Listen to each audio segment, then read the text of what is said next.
And we are live, guys. We are live. Welcome to the Solution Podcast, guys. Welcome to the Solution Podcast. I'm here with my brother John Michelle, JM. And we are going to be covering Mr. Sneako. Bro, how are you? Are you okay, bro? I'm doing good, yo. I'm doing good. Yeah. Complain. That's it, man. We can't complain, man. We all right. We all right. Sneako. Is Sneako a hypocrite? Well, let's find out. Let's find out if Sneako's a hypocrite. We've got some clips here to play, and then we've got some opinions to share. Hopefully our brother, because Sneako is a Muslim, hopefully our brother Hassan will join us. He's been also very critical of Sneako in the past. And but I imagine to most people, to most Muslims, Sneako is the best celebrity that has converted to Islam because they do embrace him, and I see him putting a lot of work in as far as pushing the religion out there. I do see it. So it hasn't gone unnoticed. But let's play some of the footage that we've got here, guys. All right, and let's break this down. Goes hard. Every man who ends up taking the red pill wants to fall in love. We all do. We want to have kids. We love women. It's not that my heart got broken. It's that all of you are annoying. All women say the same nonsense. All of you are predictable. All of you want lip fillers. All of you say the same garbage. All of you are feminists. All of you are always victimizing yourself in a world where you have all the power. You didn't break my heart. You're just annoying. You take all my time, you take all my energy, you act up all the time, you think toxic is a personality trait, so I just want you to get away from me. Western women are done. Who broke Sneako? They're very, very interesting. But he's had a few things to say to Fresh, because we will be reacting. Very, very interesting. That used to be his view. His view used to align to, with the red pill. Oh yeah, that's definitely a red pill view. All women are their enemies. Yeah. Feminists, or women are feminists, or women are the same. Yeah, they're the in fact, I've got a clip here, courtesy of brother Hassan as well, where PBD is going at it with Adam 20. No, not Adam 22. Adam. There's a guy called Adam in his that works for him.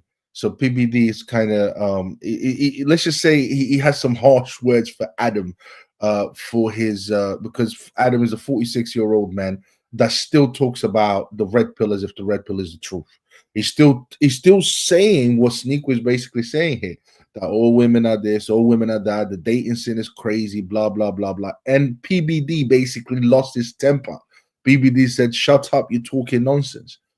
This is the women that you choose. These are the women that you want to be around." And he actually had a go at him, so that was interesting as well. And I can see the relevance. But hold on, let me play this clip of Sneako reacting to Fresh, which is very interesting. Hassan, I know you can hear us, bro. Stop pretending. Come on, bro. Join us.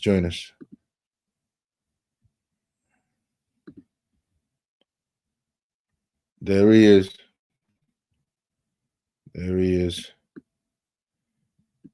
Fresh said something I was so. Apparently, he's been going back and forth with Mr. Fresh. All right. Fresh said something that was so dumb. I mean, that happens pretty frequently, but he's like, and with Sneako, my car's better, my B words are better. So it's just like, shut up. You're 40 years old, talking about how my vroom is faster. My car. These bottle girls look better than your bottle girl. It's just the dumbest things that people use to validate themselves and to have their self-worth. Just the absolute dumbest girl car. Straight idiots. It's just this materialistic life I have no interest in, don't care. And if you do care about that, you're just filling the void with meaningless nothing because you feel worthless inside. That's how I could see through somebody and see that they're an insecure nobody in their own eyes when they need to go and fill up the void with bottle girls and cars, and that's the first thing your mind goes to when you start beefing and calling out. My car is faster. My just so stupid. And you're reminded of what really matters: family.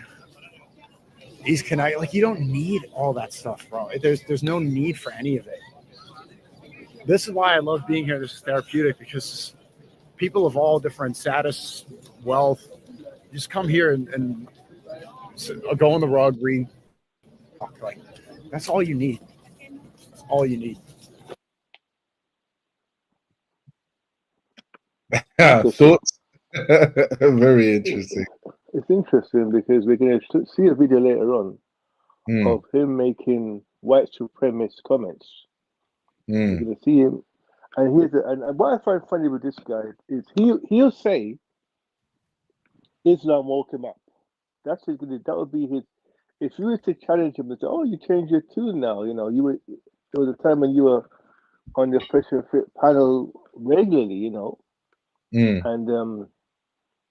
you didn't have an issue with Fresh then when he was talking about women and cars and etc. Now he's suddenly have and I guess he would say, well, I converted to Islam, and now I have a better look on life. That's fair enough. I'm not taking that away from him, but I find it strange that he loves, I guess, some of the misogyny, but he kept the racism aspect of it. I find that quite interesting, and that makes him a hypocrite to me. That makes him someone that is still harboring some type of resentment, incel resentment, because as we highlighted before with the red pill, there's that racial element to it as well, and that white supremacist element to it.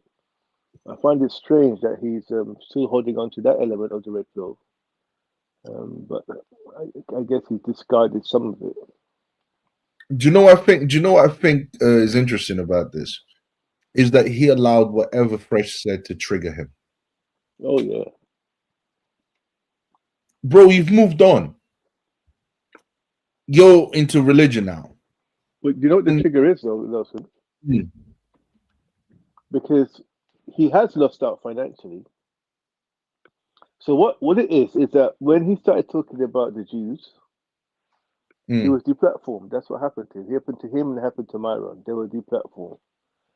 That's what Fresh is right to actually expose how stupid that was. And that's what really bothers him. So you're right, he is triggered by Fresh, because what Fresh is saying, he knows it's right. He did lose the bag, as they call it, because he started diving into they would call it anti-Semitic, anti-Jewish conspiracy theories. He went so deep into that he lost his platform. And so Fresh is right to call him out on that. And that's what really bothers him. Yeah, and that's what I found interesting. I found interesting that because I remember what Fresh had an issue with him about, and that was that he fumbled the bag. He dropped, why? Because of his hatred towards Jews. Because of his hatred towards Jews, he lost the bag. He lost the thing because he messed up his content, because he wanted to go more. He wanted to go on the political route. He wanted to go more on the political route. More, I'm anti-Jew, I'm against Jews, and blah blah. Jews are responsible for everything that's evil in the world. But what amazes me here is what he's really talking about here is spiritual growth. This is what he's talking about. He's talking about spiritual growth, but I don't see any, because the same things that let me just finish. But because the same things that Fresh used to do, Fresh is actually smart. He's smart on this one, okay? And I don't, Fresh might not be knowledgeable as far as religion goes, or certain topics to do with politics and religion. He might not be completely knowledgeable about that, but he knows he knows your weaknesses, and he knows Sneako'S weaknesses, and he knows this is something that always gets to Sneako. And this is why he picked up on materialistic things. Why would a man that has obviously grown spiritually, as he's trying to imply that he has, and yet be triggered by by something as trivial as what Fresh is basically I'm Agree, saying. right. I got the So, women. one of the Cars. first things, yeah, one of the first things we spoke about when we were breaking down the red pill, when we go into the root of the issues with some of these boys and men that are following this nonsense, Mm, we identified that there's a lack of a father figure. I think yes. Hassan made a great statement. It was an overbearing mother and it's emotionally, I think he said emotionally weak father. Yeah. And Yeah. I actually think we also exposed, I think we even showed some evidence of this too. The fathers were absent in a lot of these guys' lives, or not very, not a positive influence. That's right. You can clearly see that's the case with Sneako. Sneako is looking for a father figure. Sneako is a follower, not a leader. When Andrew Tate came around, he was the biggest Andrew Tate fan. He wanted to be Andrew Tate. Okay, he was like Andrew Tate's little son. Then he moved from him to Myron. He was Myron's little buddy, little Mm, brother. mm, Then he came around. He went to Dubai because he started making a bit of money, and he was influenced by other men. So that's why he's following Islam now. He just follows trends. When it was about the red pill, because he's not a leader, he's just a follower. He followed behind that because it was popular as well. When it was popular to talk about, that was a trend at one point to talk about the Jews. That was a big thing, last year. He just jumped on the bandwagon. So all he does is jump from popular talking points to popular talk, whatever in. It's in to be a Muslim in some circles because Andrew Tate did it. If Andrew Tate never became a Muslim, Sneaker wouldn't be a Muslim. That's a can I ask fact. you a question? And Can I ask if you a Andrew question? Tate was not a Muslim, so he literally is just a follower. Can I ask you a question in And regards that's to why, that? by the way, just quickly. Yeah, Um, go ahead. okay. So, do you think his conversion was not because he was truly? Because I tend to He agree was with what? you on this, and it's not He was because what? Sorry. it's not because I'm against Islam. Do you Okay. think conversion was not a spiritual conversion, meaning that I'm truly is converting for the religion? And do you think that his conversion was more to do with um I'm converting because I need that father figure. I need someone to basically guide me. I miss that. And it's popular right now. But Oh, let oh me yeah, say this though. Yeah, right. let me say this also. I don't want to be. I think it's wrong for me to make kind of like like definitive statements on why these people convert to religion. I can't Mm, make. Excuse me. I'm not in a position to say yes. don't worry, I'll do But that I for have you. Don't but I can give my opinion. Yeah, I can give my opinion. And what I do if I see someone converting, what I then do is I want to see how they move from that point forward because I have some idea about what it means to be a religious person and how a religious person, especially a newly converted one, tends to carry themselves because I've seen it, around myself. I've seen people who've done it, um, and you get a sense of how it's changed them for the better. I mm, know guys friends of mine that have become born again Christians, mm-hmm, and objectively speaking, they have become better. I know guys that have become Muslims, and objectively speaking, they have become better. A lot of mm, the bad things that they were doing, they don't do anymore. mm, A lot of the views they had, they changed. So I've seen it happen. When I look at people like Andrew Tate and Sneako, I don't see that. I don't see that growth. I don't see that actual. You have one guy that in Ramadan is smoking, drinking, and gambling. How is that in any way, shape, form a good example of a newly converted Muslim? That doesn't make. That's just being objective. Just be objective. That's not objectively speaking. That doesn't make any sense, and it does not speak to me as someone as someone who's a genuine convert. With Sneako, I see him still adopting very right wing and racist rhetoric and views. I see him, he's still doing it. A newly converted person to any faith, that's one of the that shouldn't be part of his personality anymore. You know, because I don't know any religion. There's not. Well, I don't know. What you may differ, but overtly, there's no Muslim belief that teaches white supremacy. I don't really. I haven't seen that. Maybe some people have seen it. I've seen it. Anti-blackness. So I guess it can be there.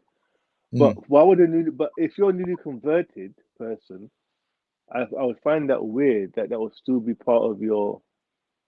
And the thing, the thing about Sneako is he hasn't adopted this. He had these racist views before, and nothing has changed. Nothing has changed. So again, I question what kind of conversion this is. When I haven't seen anything in their character or personality that has changed. So yeah. Well, because the thing is, I don't think being against supremacy or being against white supremacy or any type of supremacy or any racist supremacy, I don't think that necessarily you would necessarily have to become a Christian or a Muslim for that. I think anyone can identify that as something bad. An atheist can look at white supremacy or racial supremacy as a bad thing. I think that, you know, a person that stops drinking, stops eating a lot, and starts taking care of his, you don't have to be you don't have to be religious to do that. To me, that's nothing special. So yes, I do question his conversion, only because it seems to be based around this idea of supremacy, of white supremacy, because he was very much against the Jews. His whole thing is the Jews think of the Jews look at everyone else as goyim, as sheep, so therefore so therefore they are, they think they are superior to other races, and the Muslims don't. And he is always quoting that one verse that he says proves that Islam does not condone racial supremacy, even though he came across another verse that kind of put doubts in his head. And then he had that situation that he recently had with the uncle, sorry, the sheikh. And the sheikh had some words for him. And then they had to hold a press conference to try to mitigate the damage that was done by the sheikh. So so to I'm gonna me, keep it real. I'm gonna keep it all the way real. Okay, I'm gonna keep it all the way real. I find it weird that Muslims are associated with him. I do find it strange. The Muslims, I think that this whole online podcasting and kind of thing, I think a lot of Muslims that are on there are kind of clout chasing, if I'm honest. There's this sense of clout chasing, there's this sense of, and I say that, I don't say that lightly, because if you are out here presenting yourself as a kind of scholar type of Muslim, which suggests you're not your rank and file Muslim, you're knowledgeable, that you have actual real understanding. You would not be associated with people like Andrew Tate and Sneako. You just wouldn't. It just doesn't make sense, Nelson. Because you have one look and you say, I'm not going to. The only reason I see that they associate with these guys is because of the clout. That's what I think. I'm gonna agree with you up to a certain extent. The only reason why I say that is because, yes, you're right. You wouldn't, because the religion would be more important. Okay. And yes, and today every religion does. We all use the internet to evangelize. Christians do it, everyone does it. Okay. So that, but you wouldn't associate yourself with celebrities. Celebrities wouldn't be that important to you. If you convert to a religion, okay, well done. If you've converted to Christianity, okay, well done. You are a celebrity and you converted to Christianity. Well done, mate. Carry on. We're gonna think it. But in the Muslim world, it looks like they use these celebrities to basically push out Islam, because they think, and they don't seem to care about how knowledgeable the person actually is in terms of the religion itself. And I think this is where Andrew Tate gets into all sorts of problems.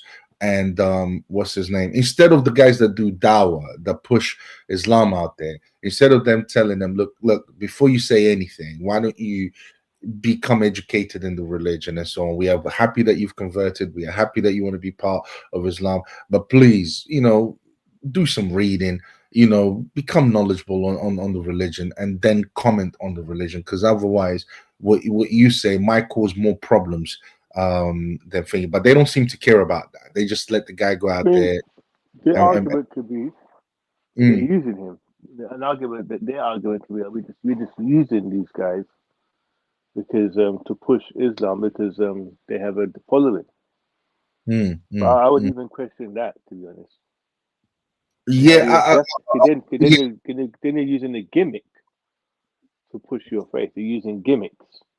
Yeah, if you use gimmicks, if using a celebrity, to me, that's Sneako is a gimmick. That's what he is. He's a gimmick. Yeah, it doesn't. Yeah, because it doesn't sound very religious. Because this is why I said right at the beginning, when he first converted to Islam, I gave Sneako an advice for my reaction to him, and I said, look, mate, lock yourself somewhere, go somewhere for 2 months, and just read everything, and then make a decision as whether or not you think religion is good for you. Because I believe that as Sneako keeps reading more, he's going to find more problematic passages or problematic ayahs and problematic and then the same situation that he had with that sheikh will continue to happen and happen again. But he's probably been advised that now that you've got some doubts or whatever, you shouldn't come out live. You shouldn't put a camera there and you shouldn't film it, because guess what? Once you'll probably end up going viral and people are going to do reaction videos, and it goes against your mission, which is to bring Islam to the world. But call me a hater, call me wrong. People could come on the live now and question me or challenge me.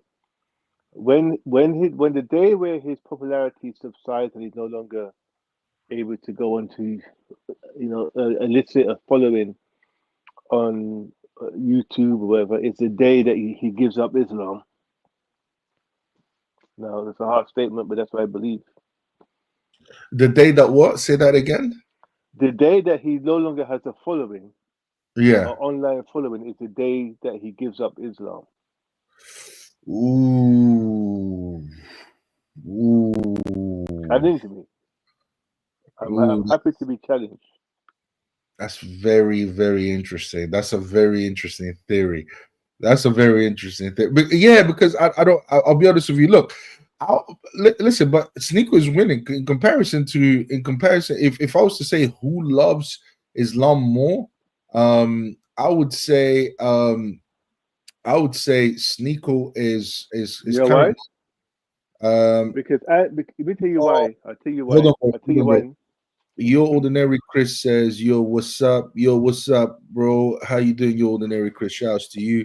Welcome to the Solution Podcast. With if you've got any opinions, let me know. Brother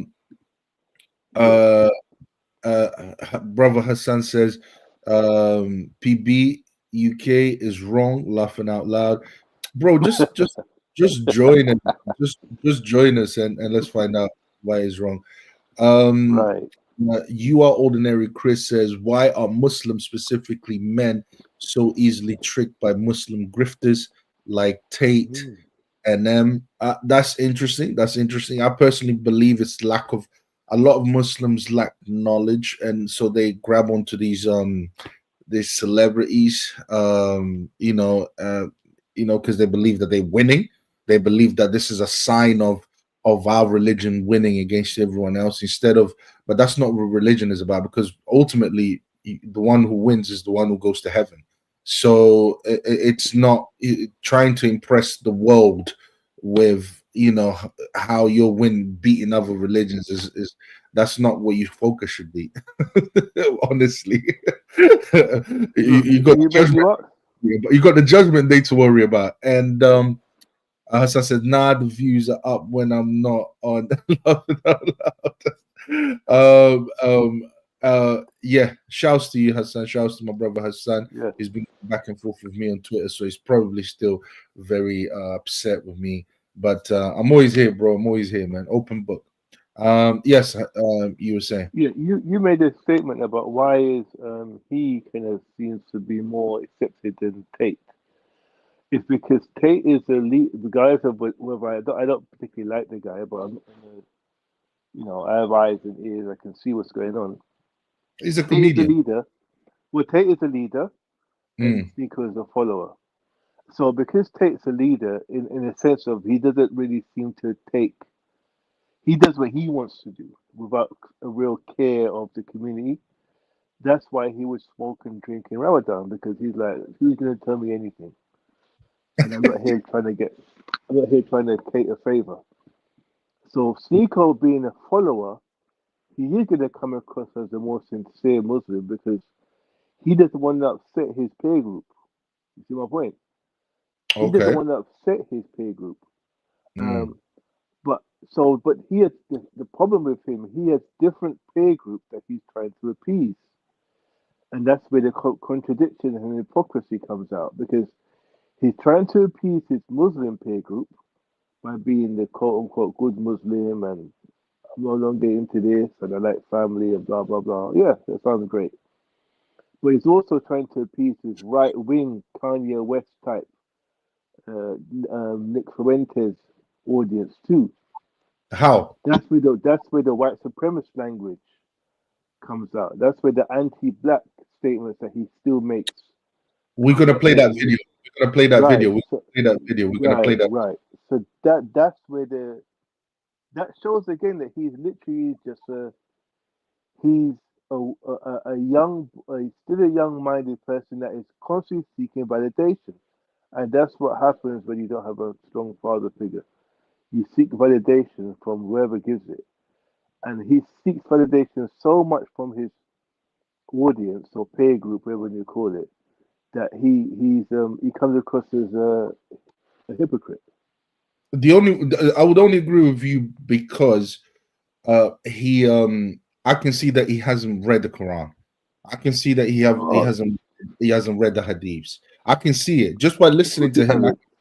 I can see that he has no knowledge on Islam, and he feeds the Kufi. He thinks that's where the Kufi online is enough. Yeah, he feeds off the love that he gets from everyone around him, because Muslims have this really good ability to make you feel welcome, to make you feel like you're part of us, you're one of us, you're part of the gang. You know, you know, you're my guy. You know, I'm always here for you. You know, and Muslims have which is what your fatherless boy would really gravitate to, by the way. Will really gravitate to. That's right. Will really gravitate to. And don't get me wrong. My thing is, I'm not saying that is exactly the case. That's exactly what's happening. But okay, you are. But my criticism of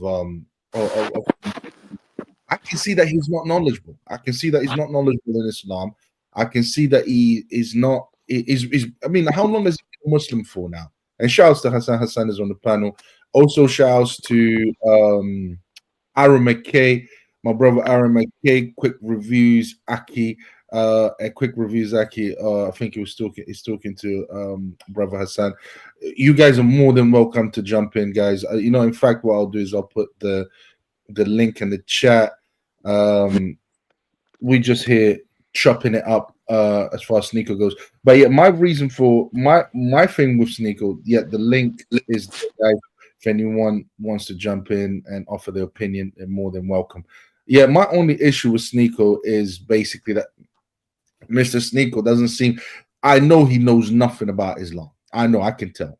And when you follow a religion is about understanding the religion that you're following, and reaching heaven. That's the point of following God, is so that you get to heaven. So you get to know God and you get to heaven and you obey God and so on and so forth. That's the point. That is the point of it all.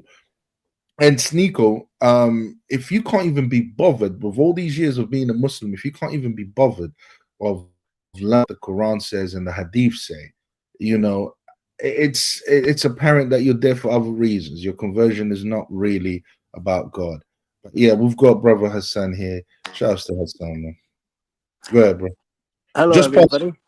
he's just passing through, by the way. Yeah. How'd you know it was me? Bro, Hassan. I'm gonna be anybody. Communicate, bro. We don't need words to communicate. Fair enough. Well, hello everybody. I'm just passing through. Thanks for having me on. Just this nice, interesting discussion.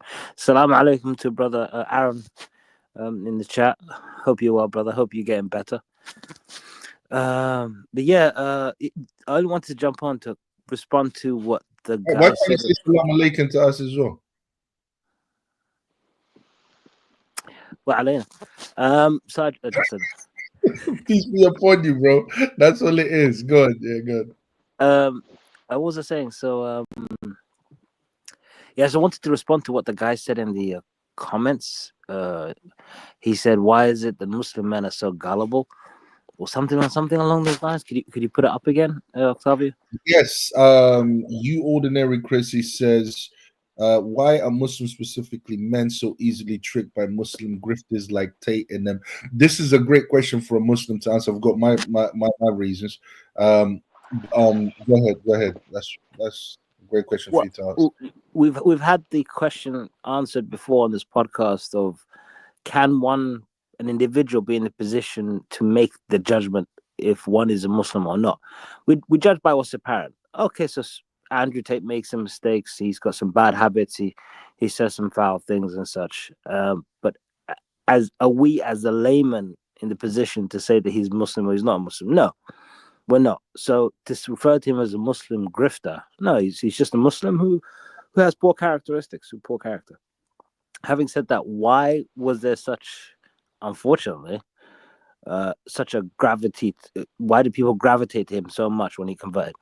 Well, he's I think because he's world famous, one of the most famous men in the world, one of the most famous men in the world becoming famous. One of the most famous men in the world converting to Islam. I think, in the eyes of some, put them in the mindset that now they can control the narrative. Because it's often in the media and in public spheres in the West that Muslims are demonized. I think the objective was, if he, as the most cool man on earth or a very famous man and has the attention of a lot of the world for some reason, through, I guess, the algorithms and nothing really constructive and beneficial, he could present a more positive narrative for the Muslims, as the Muslims have been demonized throughout the media in every way possible, mischaracterized, misrepresented, made targets of, since obviously 9/11 being the objective of the U.S. war machine, as you can tell by my picture, the head of the Department of Defense, which is possibly being turned into the Department of War, is what he wants to call it. This is the highest military commander, second only to the president. He has the highest military position. He controls generals, and the guy literally has the word kuffar tattooed on his inner armpit area, right, on his inner bicep, right. This is the challenge that some Muslims see, that we are the targets internationally, globally. You can even see on the news at any given day, if you support the, how can I say, the ending of the slaughter of Palestinians or people of Gaza, you're quoted as being a Hamas supporter, which is such a slander, which is such a horrible thing to say. So that even in your own defense, you are you're presented as being evil. People who are, as you know very well, Octavia, yourself, misrepresented on Twitter and social media repeatedly on a daily basis. People sometimes make it their hobby, it seems like. So I think that's where some of the... Sorry? You see what he's doing, guys? You see? Not me. Well, I have a question. I have a quick question for Hassan, though. Go ahead. Hassan, were they KKK Christian? Were they Christian? That's a good question. Did they represent Christianity in its truest form? No. No, but were they Christians? In your opinion, were they Christians? In my opinion, no. Okay, so that you can see now a little bit of the dilemma that you may have put yourself in there. Mm-hmm. You see? Mm-hmm. No, I don't. Okay, because if so I can't you would have an issue with me saying that Tate is not a Muslim. Yes. Based on his behavior. Oh, I mean, However, you're not a Muslim, so I mean, you could make that. Yeah, but you're not a Christian. Yeah. And you made the judgment that the KKK were Christian based on their behavior. Yes. So you see my little dilemma there. I have no problem with you looking at him and saying he's not Muslim. Okay. There's no sin on you. I don't think so. Mm-hmm. Okay, I hear that. But you wouldn't have a problem with Nelson saying that the KKK were Christians. I would have no problem with him saying that. Yeah. No, KKK so if are a Muslim said that. So hold on. So if a Muslim said that the KKK, if a Muslim said that Tate was not a Muslim, would you have an issue with that? Yeah. KKK, to me, KKK are Christians. If they've been baptized, if they accept the Trinity, they are Christians.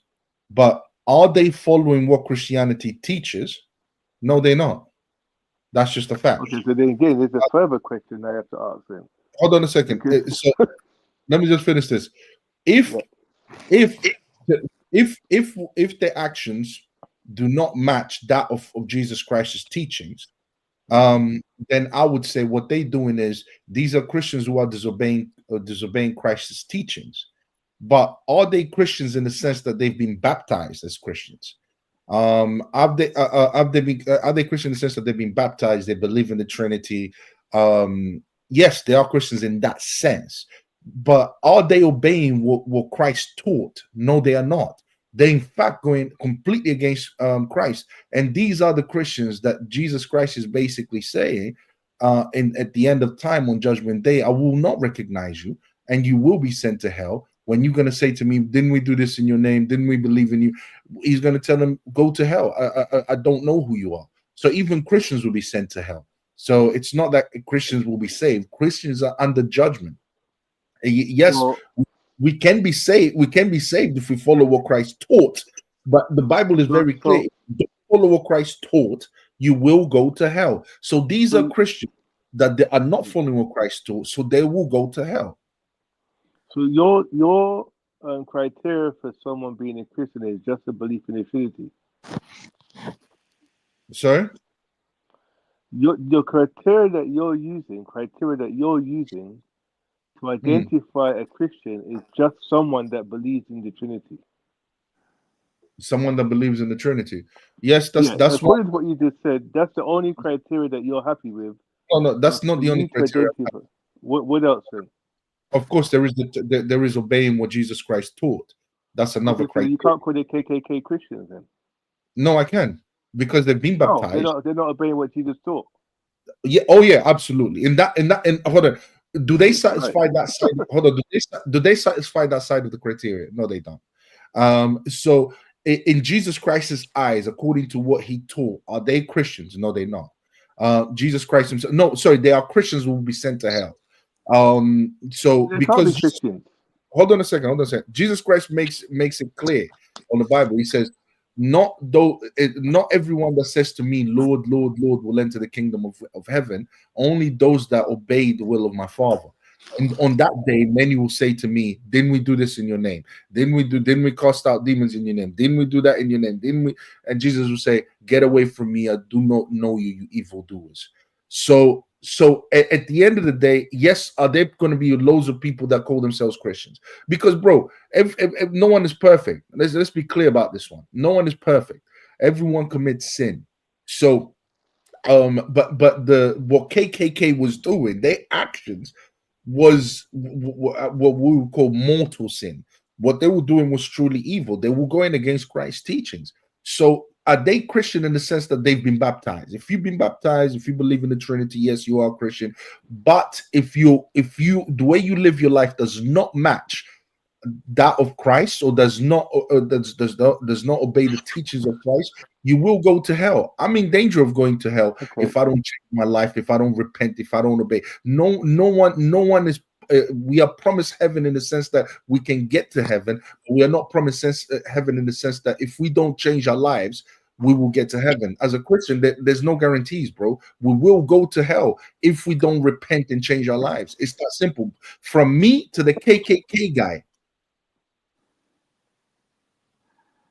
Okay, so this is my understanding of what a Christian is. It's a follower of Christ.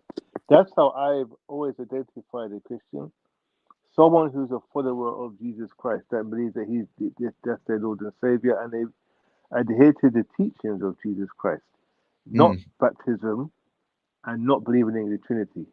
There's nothing in the Bible that says if you believe in the Trinity, you're a Christian, or if you're baptized, you're just automatically a Christian.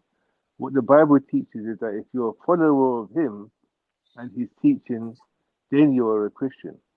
So absolutely. Right. So then, in using that criteria, we can't call the KKK Christian. I don't care if they've been baptized, and I don't care if they believe in the Trinity. Based on the biblical definition of what a Christian is, they're not Christian. According to Christ, with what they believe in, with what they are doing, they will go to hell. So in that sense, yeah, you're absolutely right. So that's my point. So the Muslims, see, Hassan, you had this conversation. So you see how we kind of come to an understanding. Does that not imply in Islam? Is there not a way you can say, hold on a minute, this guy is actually doing things contrary to the religion. His whole life, what he's doing, his deeds are contrary to our religion. So we cannot have him identify as one of us. Is there no basis for that in Islam? There is. So just to respond, I think I might be interrupting Octavio, but I just want to respond to JM's question. You have Brother Aaron's point, which is we can't make takfir meaning the pointing out who is not a Muslim and pointing out the fact that this person has left the faith. Now, we've all had this discussion on the podcast. If anybody wants more details on it, they can go onto the podcast episode where I'm defending Myron and saying that he is a Muslim, but he's a sinner despite what he's doing. I'm not in the position. The reasoning behind for that is I'm not in the position to make clear a judgment on him leaving the faith. Now, having said that, if somebody says, I believe in God, I believe in Allah, but I also believe in Jesus is the son, the literal begotten son of Allah, right? I would say you're kufar. It's easy. It's simple. I would just say simple, easy, simple, clear cut. I can't. Say that again. Sorry, repeat that. If they say that again. If somebody says to me that I'm a Muslim, I believe in Allah, but I also believe in Allah is Jesus is the son of Allah. Okay. Now, the obvious example for that would be the Quran itself, and I'd point out, well, this was in the Quran, this interpretation, so on and so forth. Make it clear. So basically, apostasy is the only reason that you would reject someone as a Muslim if they engage in apostasy. Yes, and then there are general judgments made by people in positions of religious authority. You can see their fatwas on ISIS, how they point out how ISIS's actions, a bit like the KKK, go outside the bounds of the religion. Therefore, they are. You can find fatwas confirming that they're stating that referring to them as kuffar. It's very easy to fatwa ISIS, and that gives it. So it's not a case of I can't. Hamas? Would you say Hamas was kuffar? I wouldn't. I haven't looked into it. Those ones that were doing that stuff on October 7th, are they kuffar? Again, I'm not in the position. I would have to see the details and such of what's going on. See, now this is the issue, because if I'm sure if Christians went on a rampage like that, Yeah. I don't know. Actually, let me ask: if Christians went on the type of similar rampage, Nelson, would you say that they're Christian or not Christian? Well, how would you identify them? I would say they are not following the teachings of Christ. What they're, I You would, wouldn't say they're not Christians. if they've been baptized, if they've been baptized, if they believe in the Trinity, they are Christians in that sense. But are they following what Jesus Christ taught, or are they going against it? They are going against it, and therefore I would condemn them, but not calling them Christians, because there's on. I just want to quickly address this. The thing is, the problem with what you're asking is that we are all sinners, and the person that you might get a guy that does something really bad today and tomorrow he repents. According to the religion, that person is better than that person who repents and comes to the faith and does what and eventually changes his life. That person is better from a guy who, for example, never repents and continues to do the exact same thing, and never changes his life and never gets to follow Christ ever. Now, how do you work out who's better, who's not, when we all commit sin, when we all do bad things? It's just that we do it at different degrees. How does one get beyond that? Let's say you've got a killer in jail who says, I'm a Christian, I've been baptized, I believe in the church. Like a lot of these far rights are basically coming around saying, I'm a Christian, guys. I'm a Christian. I've been baptized. This is a Christian country. I've been baptized. I believe in the Trinity, but I've never followed it in my life. I don't really care. I go out on Friday nights. I do all of that type of stuff. I do what practically I don't follow Christ. Me personally, I would say what you're to me, you're not following Christ, which I would agree with John Michelle. That doesn't make you a real Christian. But is he a Christian in the sense that he's been baptized and believes in the Trinity? He's a Christian in that sense. But in the sense that, is he following Christ's teaching or is he disobeying Christ's teaching? He's disobeying Christ's teaching completely. Now, I would agree with you even, John Michelle, and say that person's not a real Christian. But then again, what is a real Christian if we've all fallen short of the glory of Christ? If we've all fallen short of the standard that Christ set? If none of us are actually perfect? If none of us are actually doing the will of Christ? Because, bro, a person might look at me and say, wow, Octavio's really on it. But you don't know the sins I struggle with.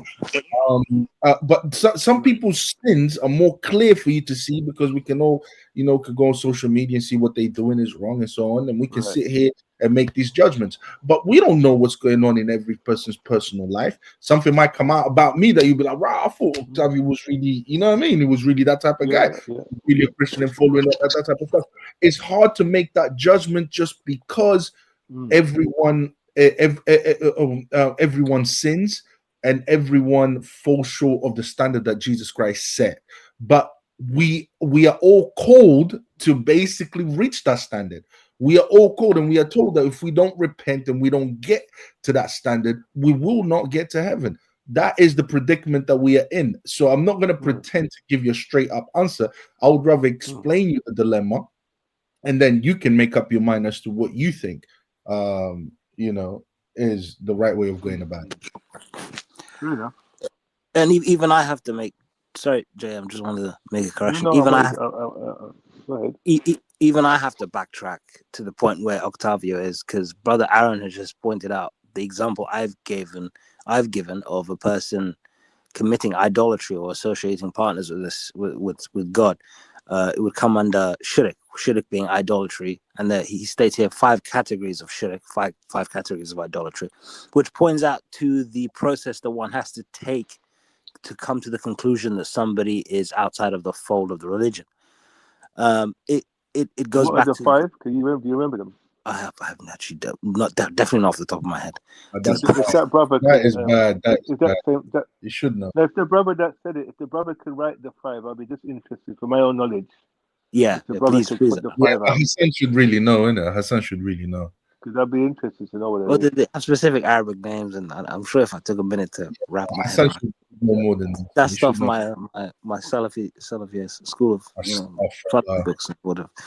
But, I've been studying for a while, so yeah, for a long time. I'm wasting my time doing podcasts when I should be studying the deen and stuff. I knew it was coming. Hold on, bro. Aaron, sorry, Hassan, I know you're in the middle of thinking, but we have to answer. Aaron McKay had a state. I don't know if it's a statement or a question, but for JM, explain to him we can't takfir. We did an episode on that. Yeah, we did an episode on that. The episode was Myron. Is Myron a non-Muslim or a disbeliever? Remember that episode we did where I try to point out the fact that I, as a Muslim, can't make a judgment of whether he's left or false. What is takfir? What is that takfir? Takfir means to make the judgment. Yeah, I've heard people screaming it at Speaker's Corner before. Yeah, takfir. Yeah, so takfir means to make the judgment, to say this person has left the religion. Yeah, but I see people do it all the time. I see Muslims do that all the time in Speaker's Corner, screaming at each other. They do a lot of madness in Speaker's Corner. Unfortunately, it's a poor example of Christians and Muslims and Jews. Everybody's it's a quick question. The Nation of Islam, are they Muslims? No. In my opinion, I'm asking that. I want to ask the Muslim that.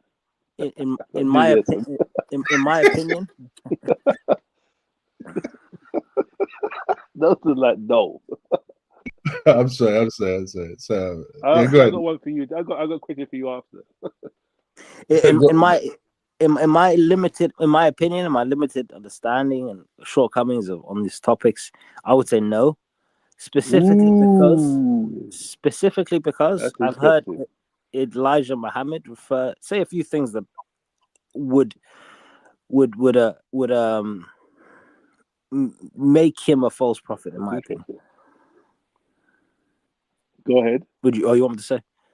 No. You can't really focus on him. I'm talking about people now that studied it. That I'm not, by the way, to make it very clear. I don't agree with them. I don't agree with them. But I'm just saying, what now, as they are now, a member of the Nation of Islam, is he not a Muslim? He prays to Allah. He believes the Prophet is Muhammad is the son of is the Prophet. So why would he not be? He doesn't. I mean, are they even better Muslims than Tate? This is what I find weird. Like, I don't even think that Muslims. Yeah. You won't condemn Tate as not being a Muslim, but you immediately would say that the Nation of Islam are not Muslim. How does that work? Okay, so it is a prescription, right?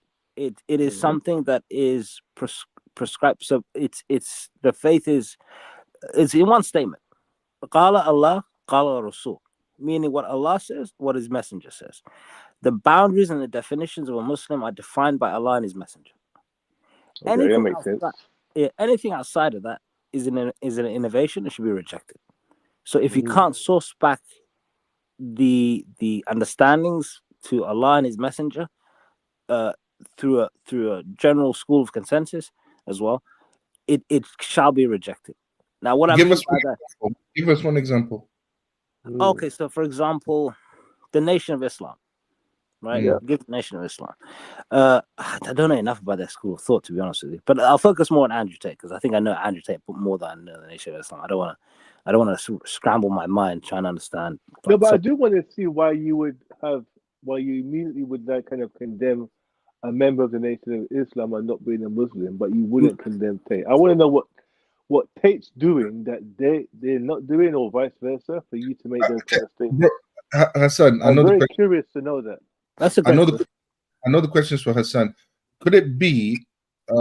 That's my only thing that I can see that's different between the Nation of Islam and Islam, is that when it comes to the Nation of Islam, they believe that what's his name, the leader, whoever the leader is, Farhad Muhammad. They believe that he's Farhad Muhammad.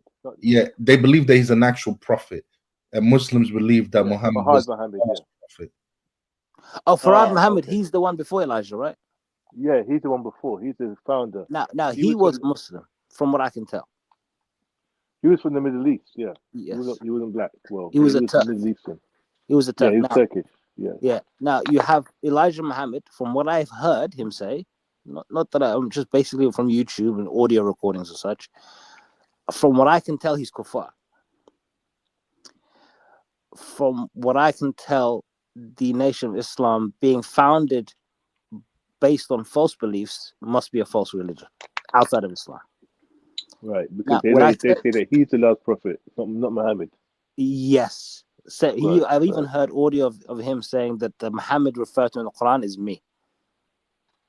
Oh, I've heard that yeah. before. Okay, Now, So that's a good. it's an esoteric understanding of Yeah. Islam. It's an and esoteric. then I look at somebody like Mike Tyson, who does a few things wrong in public or whatever, but shortcomings and such. He's a Muslim. Yeah. Muhammad Ali, obvious Muslim. These are people. Well, Muhammad Ali left the Nation of Islam, right?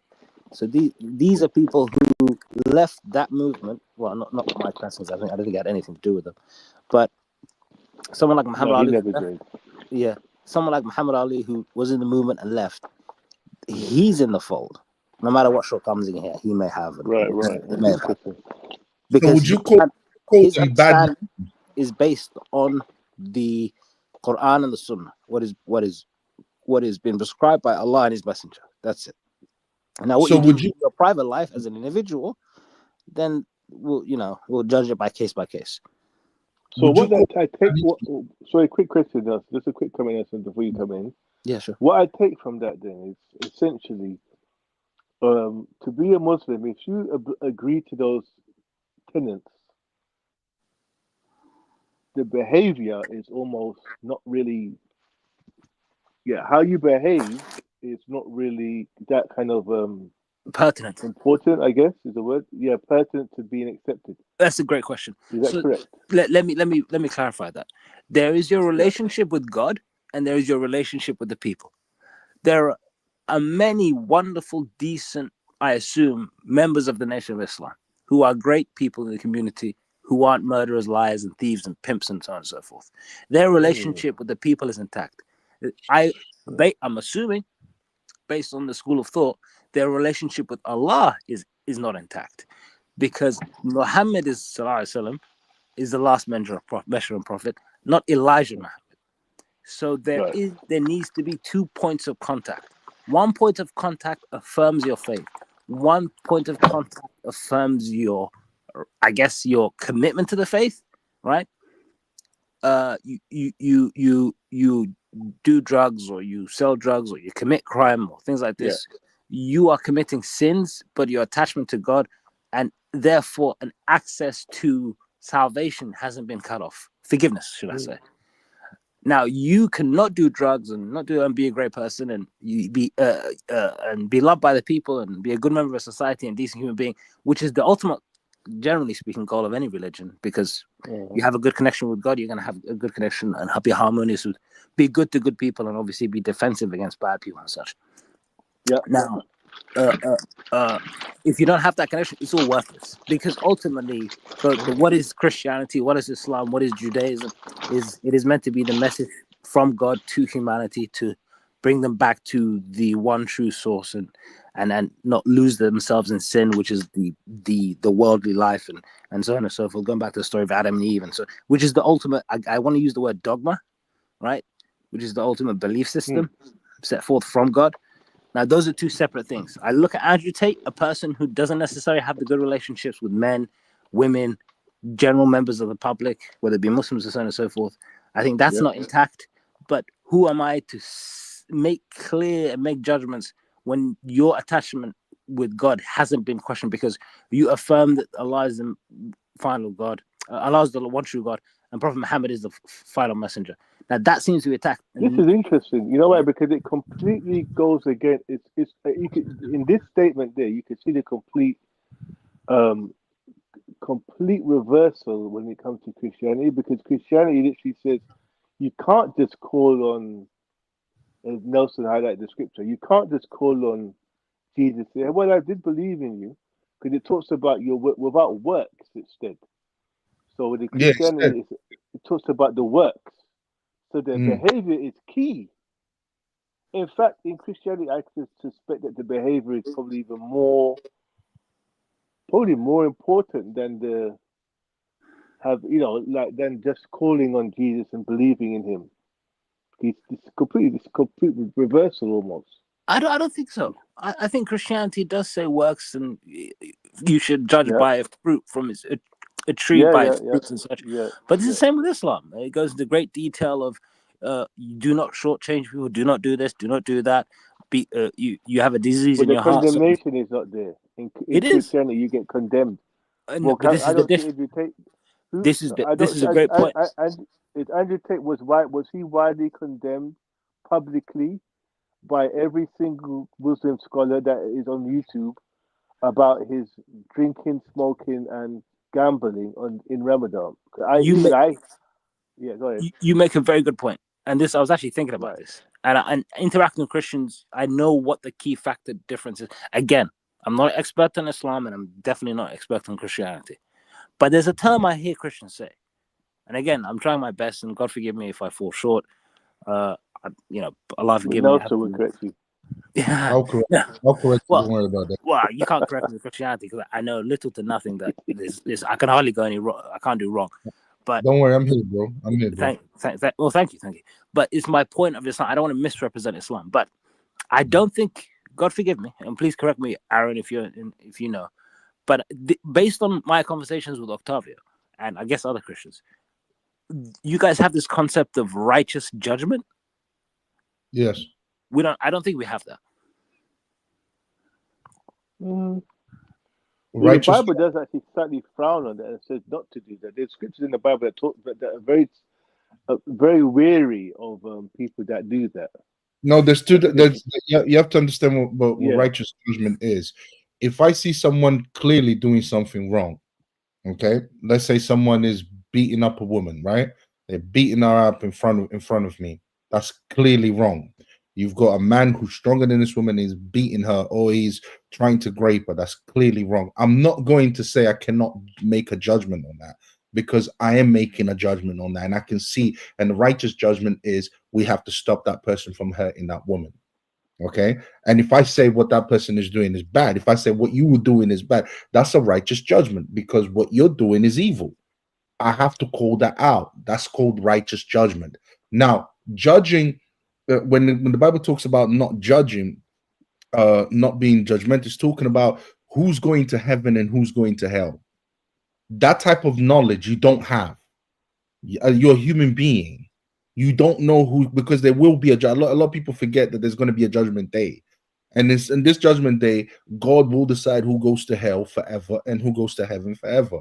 It's really that simple. That type of judgment you're not allowed to make, because first, you're not God. You don't have the knowledge that God does. You don't know as much as God does. So be humble.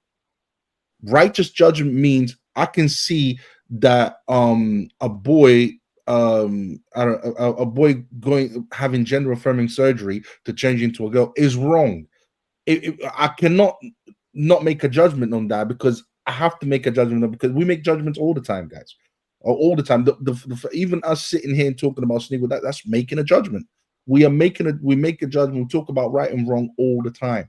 So yes, there are judgments. Righteous judgment is talking about the type of stuff that we see, and we clearly know it's wrong because it goes against what God has, goes against what Christ taught and did.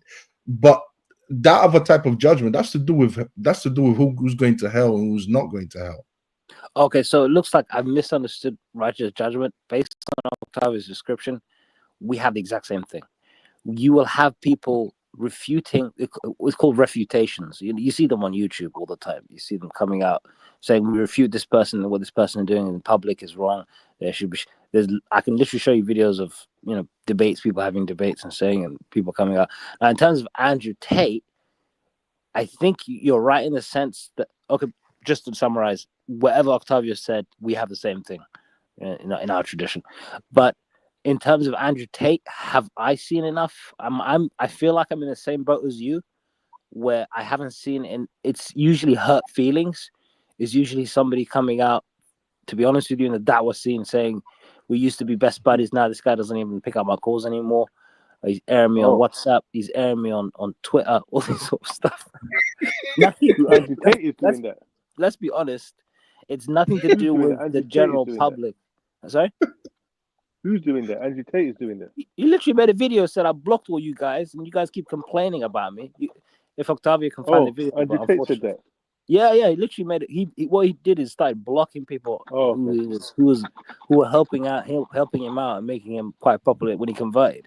He just blocked them because he had enough of them calling him out for doing certain things that they don't like, and then he just blocked them. And then they made. Is he still a Muslim? Do you think he should? Is he still identifying as a Muslim? Do you think he's thoroughly a Muslim? No, is he still identifying as a Muslim? Oh yeah, of course, yeah. He is a Muslim. How do you know? Okay, how do you know? Oh, because he hasn't come out and rejected the faith and done anything that goes against the killers. That's not what I'm asking. How do you know? That's actually a good question. How do you know that Andrew Tate's a Muslim? We judge by what's apparent. So somebody converts to Islam, takes the Shahada, we believe them until we find anything otherwise to disbelieve it. So we don't act on suspicion. He says he's a Muslim, and he's a Muslim as far as until we find something that goes against this. Okay, so if he says I am no longer a Muslim, you'll accept it. No. If he was to say I'm a Muslim, and again this goes back to what Aaron said, I'm a Muslim, but I also believe in Jesus, and I also believe in If he makes those apostate statements, and if he says I'm no longer a Muslim, I would imagine you would take it. A public rejection of Islam would make him not Muslim anymore. I would imagine that would be the case. A public rejection of Islam. Oh, of course, that's exactly opposite what he did before, though. A public acceptance of Islam and then a public rejection is But is he making a mockery of Islam? I think he is. Great question. Is that the question? That's a great question. No, it's a statement. But I'm also asking because you can't, because he is a public figure, because he does have millions of followers, because he is the most Googled man on the internet. Was okay. So someone has. I wonder must be Trump. So I mean he does make a mockery according to what you guys believe. He is making a mockery of Islam, isn't he? How so? No, I'm asking you, is he not? I don't know. I haven't seen anything. I haven't kept an eye on him. I'm thinking drinking during Ramadan, doing what the antics he's doing on what you guys would be a holy month to us is Lent. What you guys would consider a holy month to you guys. I mean, to do that as a public figure, not, people know you. That is a bad example out there that is making a mockery of the religion. Wouldn't you agree with that? A mockery of the religion, or is it sinning publicly? Yeah, sinning publicly as a public figure. I say it's a mockery of the religion. You know why I say it's a mockery of the religion? Because that would be like, because you're using in the midst of a religious a holy kind of period, a sacrilegious, not sacrilegious, a sacred festivity, which I guess Ramadan is. It's for Muslims. It's to choose that moment to gamble, drink, and smoke and eat. To use that moment to do it, to me, is making a mockery of the religion. That's an outsider going in, but I'm entitled to my opinion. Guys, we need to get back on Sneako, yeah? Well, it's all related, though. It's all related, but yeah, you're right. Yeah, it's true. Because I've got a video. He said something that was a bit kind of irritated me a little bit. No, you can say it, bro. Bro, we're all here, man. You can address whatever you want. Address it now if you want. But what I'm saying is, hold on a second. Aaron McKay made a good point. He gets corrected by brothers on his mistake, and then turns around and doubles down on it. So I'm assuming brother Aaron McKay is not attacking me right now because I'm not Muslim. What's brother Aaron's view on Tate then? What's his view? He agrees with me. He doesn't agree with Hassan. He agrees with me. Okay, so he's not a Muslim. He is a Muslim. Aaron McKay is a Muslim, but No, it's what Aaron. Is Aaron considered Tate to be a Muslim? yes, I'm answering. Why you asking? Why you answering for everyone? Well, he could let him. Because I already know what he's going to say. He's going to say yes. He's Let making a Robert mock. Okay. Yeah. And Aaron How McKay. can you be a Muslim? How can you make a mockery of? How can you make a mockery of religion and still be deemed as such? Because what you're judging by behavior, by the standard of how well what person behaves. Well, almost just common sense. No, absolutely, you're absolutely right. Sense.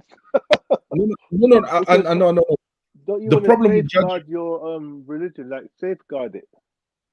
Yeah, the problem. People say, oh, that guy's not representative. Yeah, but the only sorry. problem with judging,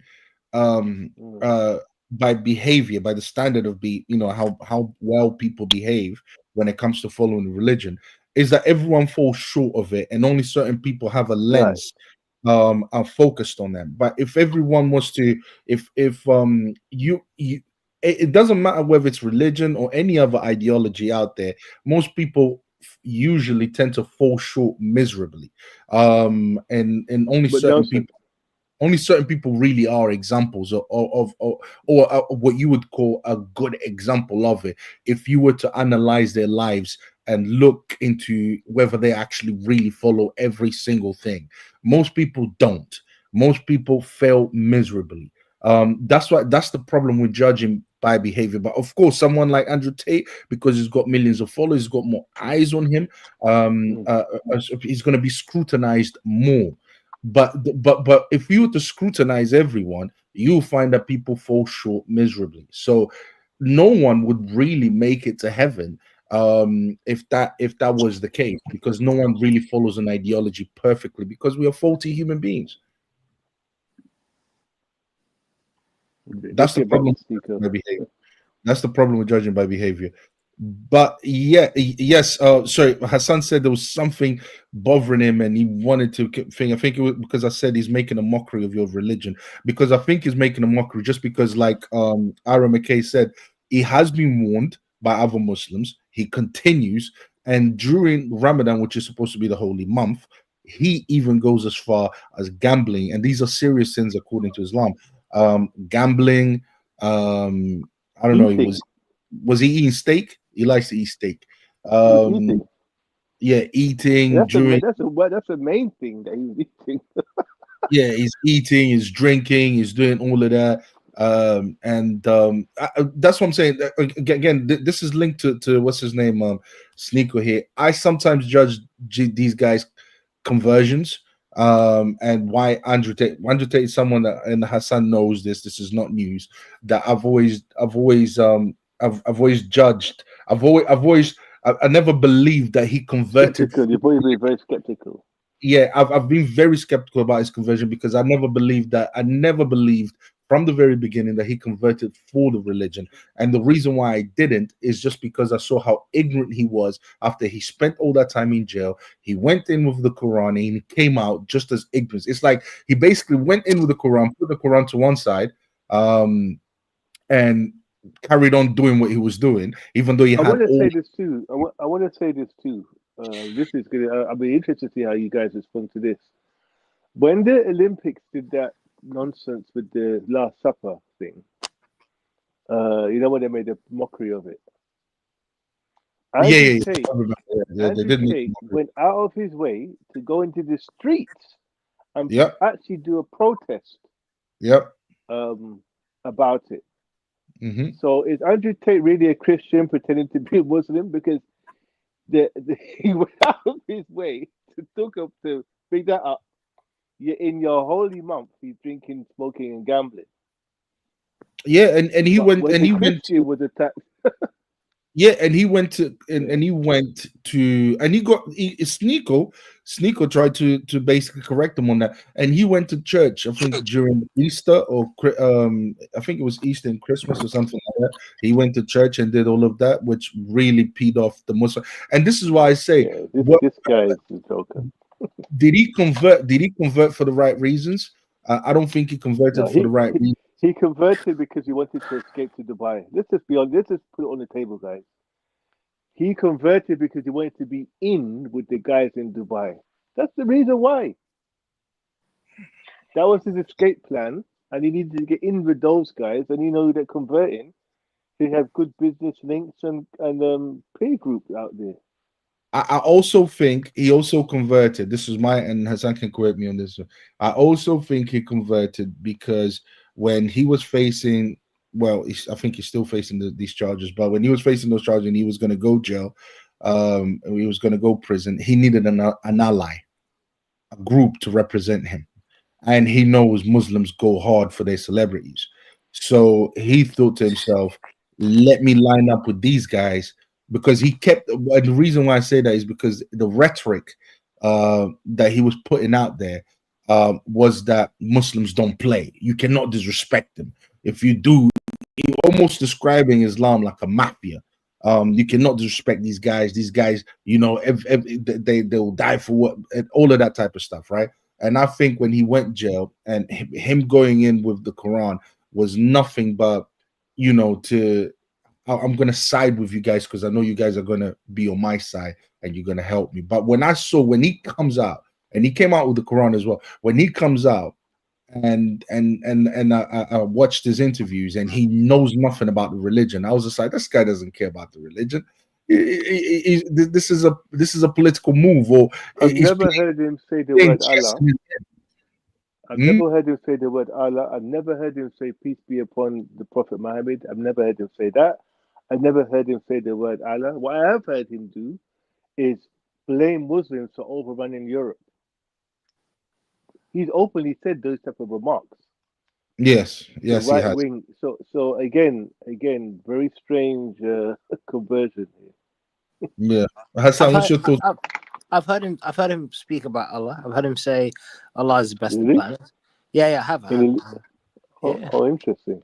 Yeah, I'll put it in the link. I'll put it in the WhatsApp group. I've heard him say things like this. And these are often things. These are one-liners. These are certain verses that what somebody who I used to know a long time ago used to refer to as professional Muslims. Now, I'm not making a judgment of him. I like that. I'm not this guy. Yeah, I didn't see that one coming. I did not see that one coming. Go ahead. But you know, Nelson, there's some professional Christians out there. There are loads of them. Oh yes, yes, absolutely, 100%. I agree with that. Especially in the Church of England, the bishops. Yeah, go ahead, bro. Sorry. I myself fall short of my commitments to my religion. I need to do better. Allah knows better. Yes. So seeing that bacon patty sandwich. That's people are gonna start thinking that's real. He's joking, guys. I don't eat bacon. He's joking, man. Of course I'm joking. Ruin my reputation. I guess it's bad enough hanging out with a fake Jehovah's Witness and an Islamophobe. Oh, please don't insult me with that. I didn't even call you a Christian. Call you Islamophobe. AKA enemy of Islam. Anyway. It's a different type of podcast here, guys. Yeah, go ahead. So I need to look at the log in my eye before I look at the speck in his eye, right? As Brother Octavia said once, I get that. There is a judgment day, and me pointing at his fate doesn't make my court case any lighter or any my judgment lighter. You know what I'm saying? Yeah, good point. Yeah, you're right. So I've seen the swing, and then this is what I like about the phenomena of Andrew Tate. He comes into the scene. I'm famous. I convert to Islam. Look, what is it that I can do for the Ummah? What is it that the Muslim world can? How is it that I can help? Because I'm so mighty. Not that he said that, but he was presented that way, right? Someone special. He is the golden boy. And it just made me very uncomfortable because he made it very clear of how he saw Islam before he converted, and Allah knows best about. He is Muslim, right? But he made. I did an episode on this. It was a previous episode with Octavia, where Islam is essentially a gang, whatever, right? Of people just roaming around Europe. And he's been consistent by his message. So I'll give him that. Yeah, he believes that. He believes that Europe is being ruined by Muslims. I find that such a strange position to take as a Muslim. And he mentioned it many times before he converted. And then some of the Muslims. And after. Yeah, and a lot of the Muslims, some Muslims being very quick to say he's not a Muslim, he's doing it for clout, he's doing it for fame, he's doing this, he's doing that. And I thought to myself, they're wrong, because you can't make those kind of judgments. Because if you make those kind of judgments based on what's the exterior and no solid evidence besides suspicion and feeling uneasy, then we're all guilty. And then you have others on the other side who went, well, he's the greatest thing that happened to the Muslim world. He's going to save us. He's famous. He's a man. But what did they base that on? What on earth did they base that on? Unfortunately, with famous people, we project onto them our own perceptions. The reality of who they are and what they do, and only can come through in time. Now, Andrew has made it very clear that he is self-serving. He will say what is good for him at the time. He will literally say Christ is king. He will say Christians need to stand up to these Muslims, even though I'm a Muslim. White Christian men. Yes, and they do. Christians need to. But the real problem, people think it's Islam. It's not Islam. The real problem is liberalism. That's the real problem. That's the real issue. But yeah, go ahead. But also, do not play that video because I'm just worried of the time. Yeah. No worries. Let me finish my point. Finish your point. Yeah. So as far as Andrew Tate is concerned, he is a Muslim. He's got horrible character flaws. And unfortunately, within the Muslim world at the moment, we either look to a Gaddafi or a Saddam or an Andrew Tate or whoever, or Assad or whatever. Unfortunately, we're far too quick to follow leaders of great prominence and status. Not that they were naive and were gullible. It's just that our world hasn't been on solid ground since we gave up the Ottoman Empire. It seems like so we've been out just not being in our best place. We're all either speaking English or Dutch or French. We're speaking the language of our colonizers to a certain degree. We are the vanquished.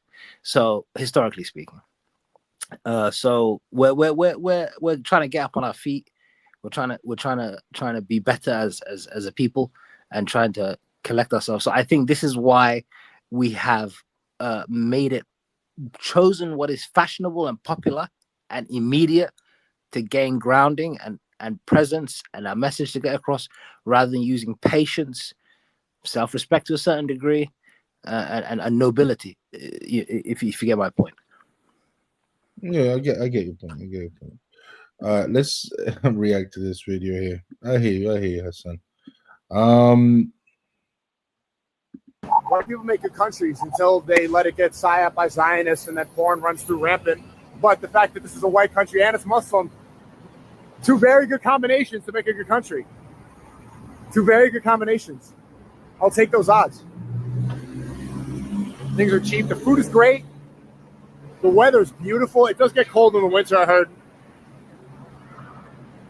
I love this city so much.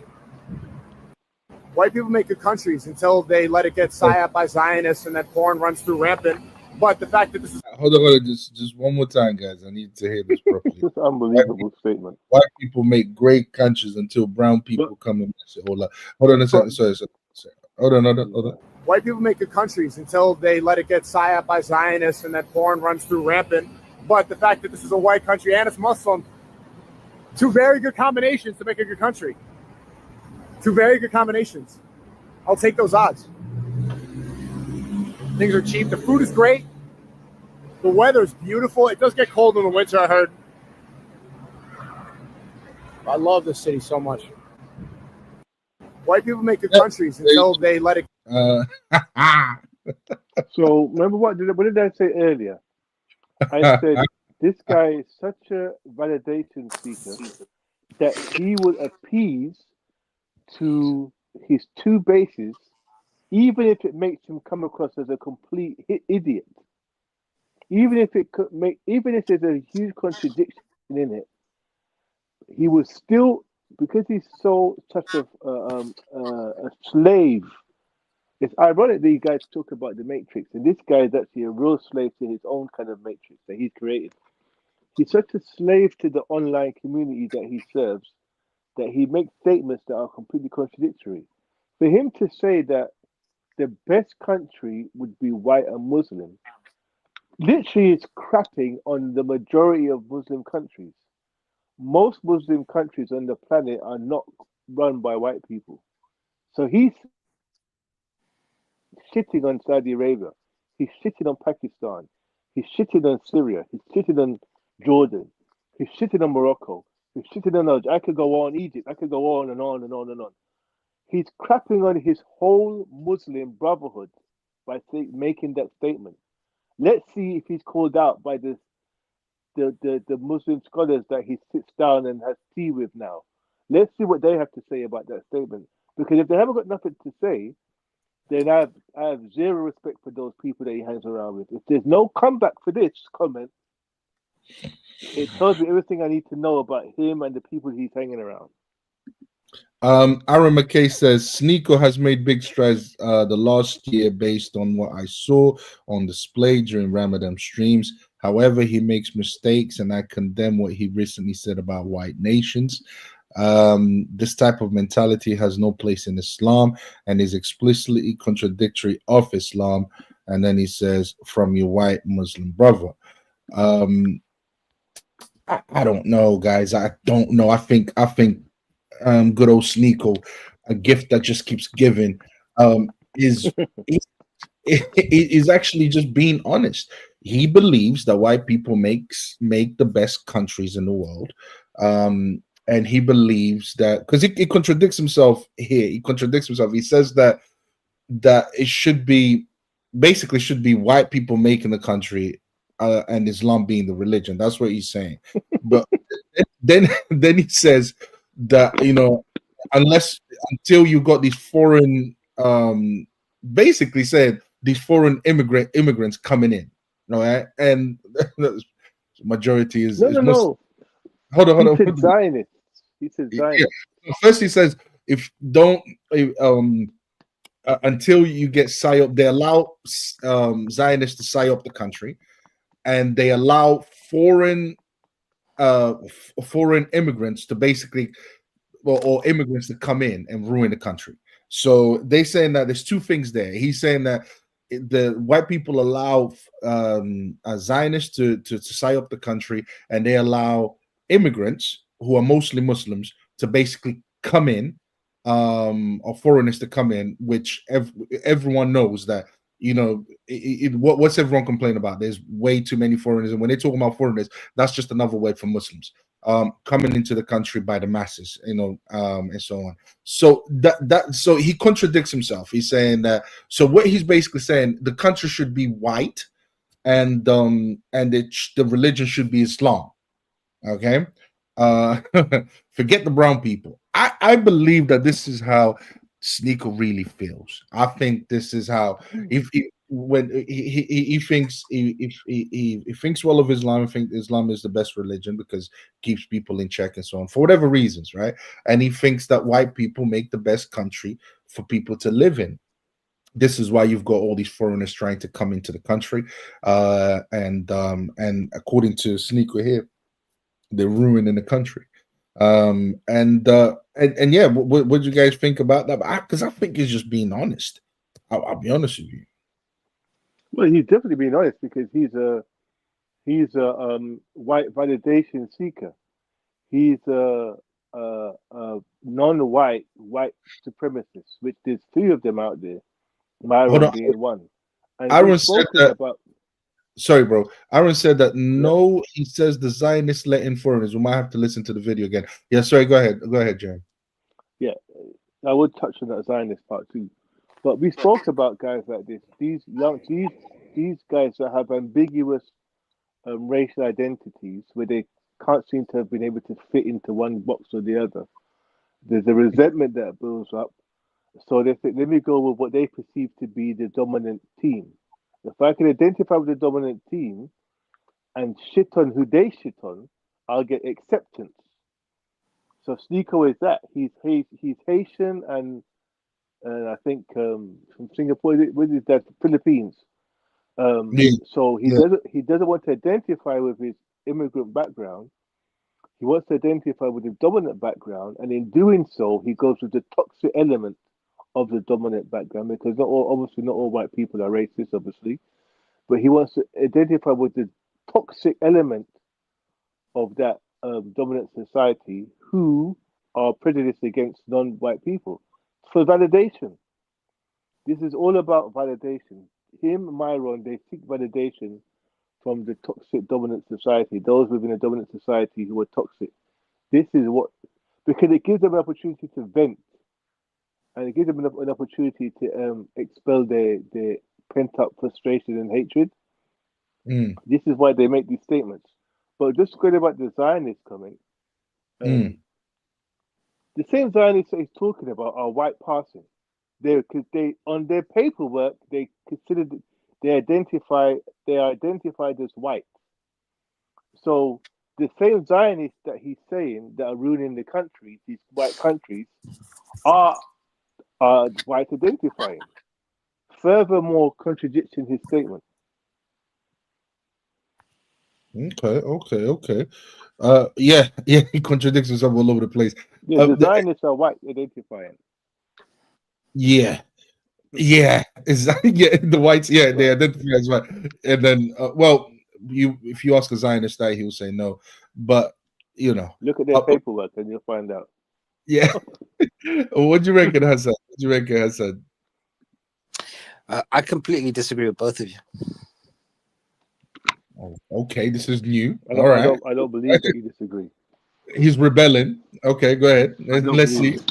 How condescending. He's rebelling. I have an opinion that opposes yours. I'm rebelling. So if you could scroll back a bit and just watch his facial expressions, just scroll back to the beginning and play for like 10 seconds. Oops, sorry. What? Tell me when to stop, bro. Or to the beginning. And then press play. White people make good countries until they let it get psyoped by Zionists and that porn runs through rampant. But the fact that this is a white country and it's Muslim, two very good combinations. Porn runs through rampant. He doesn't say nothing about immigration. It says porn. No. What does he say? What did he say? He said porn. Yeah. He said Western countries was Zionist, Hold on, let's see. White people make good countries until they let it get psyoped by Zionists and that porn runs through rampant. But the fact that this is a white country and it's Muslim. Foreign or porn? Porn. That's what he meant. Porn. What do you mean about the facial expression, though, Hassan? What do you mean about the facial expression? If let him play it till the end. Okay. You're gonna big it up? Is that what you're gonna do? White people make good countries until they let it get psyoped by Zionists and that porn runs through rampant. But the fact that this is a white country and it's Muslim. What the hell? I can't even see it. Two very good combinations to make a good country. Two very good combinations. I'll take those odds. Now you gotta play it again. Things are cheap. The food is great. What is it about his face? Are you saying he's trolling here? If you scroll back another 10 seconds. Okay, hold on. Let's see again. Watch he's trying to avoid smiling. Go on. You're saying he's trolling. White people make good countries until they let it get psyoped by Zionists and that porn runs through rampant. But the fact that this is a white country and it's Muslim, two very good combinations to make a good country. Two very good combinations. He had to pause when he said, and the fact that it's Muslim. and he click play, and you see him look away. Yeah. Click play. It's almost like, and let him finish. Let him finish. And watch him trying to stop laughing. Two very good combinations. Combinations to make a good country. Two very good combinations. I'll take those. Oh, you didn't let it play. You didn't let it play. Let it finish. Okay. I get it, Hassan. You're saying he's trolling. Yeah, but you can literally see the second where he wants to stop laughing. Two very good combinations to make a good country. Two very good combinations. I'll take those odds. Yeah, he's trying to stop laughing. The food is great. There you go. The weather's beautiful. It does get cold in the winter, I heard. Okay, guys. I love this city so much. That's it. White people make good. So what he's doing, he's pandering to his audience. He's pandering to his audience. Now, you do agree with me then? when he makes the statement, yeah, do I really think that he thinks white people are better than other races? No. Do I really think? Well, obviously, he thinks Islam is the best religion. He does think that. That Islam is the best religion, yes. But what he's trying to do, he does think that white people are better. He's made the whole videos on Rumble, yes, using graphs. We spoke about this, using diagrams, to suggest that white supremacy is a real thing. Yeah, so he definitely believes it. Yeah, and it's all to get attention, and it's to trigger people and to get him to present himself as a. I don't think he believes it. I think people who really, I think, I don't. Why convert to Islam then? I don't see the point of converting. You could have stayed Christian, but that's a whole nother. That's a whole nother topic. He needed that father figure, and Aaron, we were both wrong. It's not maybe I was wrong about foreigners. Me and you were both wrong for thinking that he said foreigners when he said porn running rampant. Not maybe, Aaron. We were both wrong, brother. Yeah, go ahead. So I don't think he's being serious when he says this. When I first heard it, I thought, what the hell is this guy doing? He just bothered the sheikh, made him look like some goon by asking him, hey, this hadith makes me feel uncomfortable. You know, taking the hadith out of context. And now he's like, you know what? White people are better anyway. or I'm just going to make her stop laughing straight away. Okay. Or there's racism within Islam and within the Muslim community that is anti-black, that doesn't have an issue with him making these type of statements. I will make one correction. Can I respond without you? Sorry. Is there racism in Islam? No, absolutely not. Oh, okay. In the Muslim community, there is no doubt about that. That's a different thing. Now you made three. You said there's Islam, the religion, and then there's the Muslim. Okay, fair enough. I'll take that back. Yeah. Now, is there racism with the Muslim community that hears him say this? I think, okay. Yeah, I think you're right. I think you're right in the sense that he can sit there and make consist. We've actually seen it. Didn't we see the video where he's speaking to Daoud, and he says, Daoud says, the African American community have these achievements, those achievements, and then somebody asks him, well, have you met African Americans? And Daoud said no. He goes, well, wait until you meet them.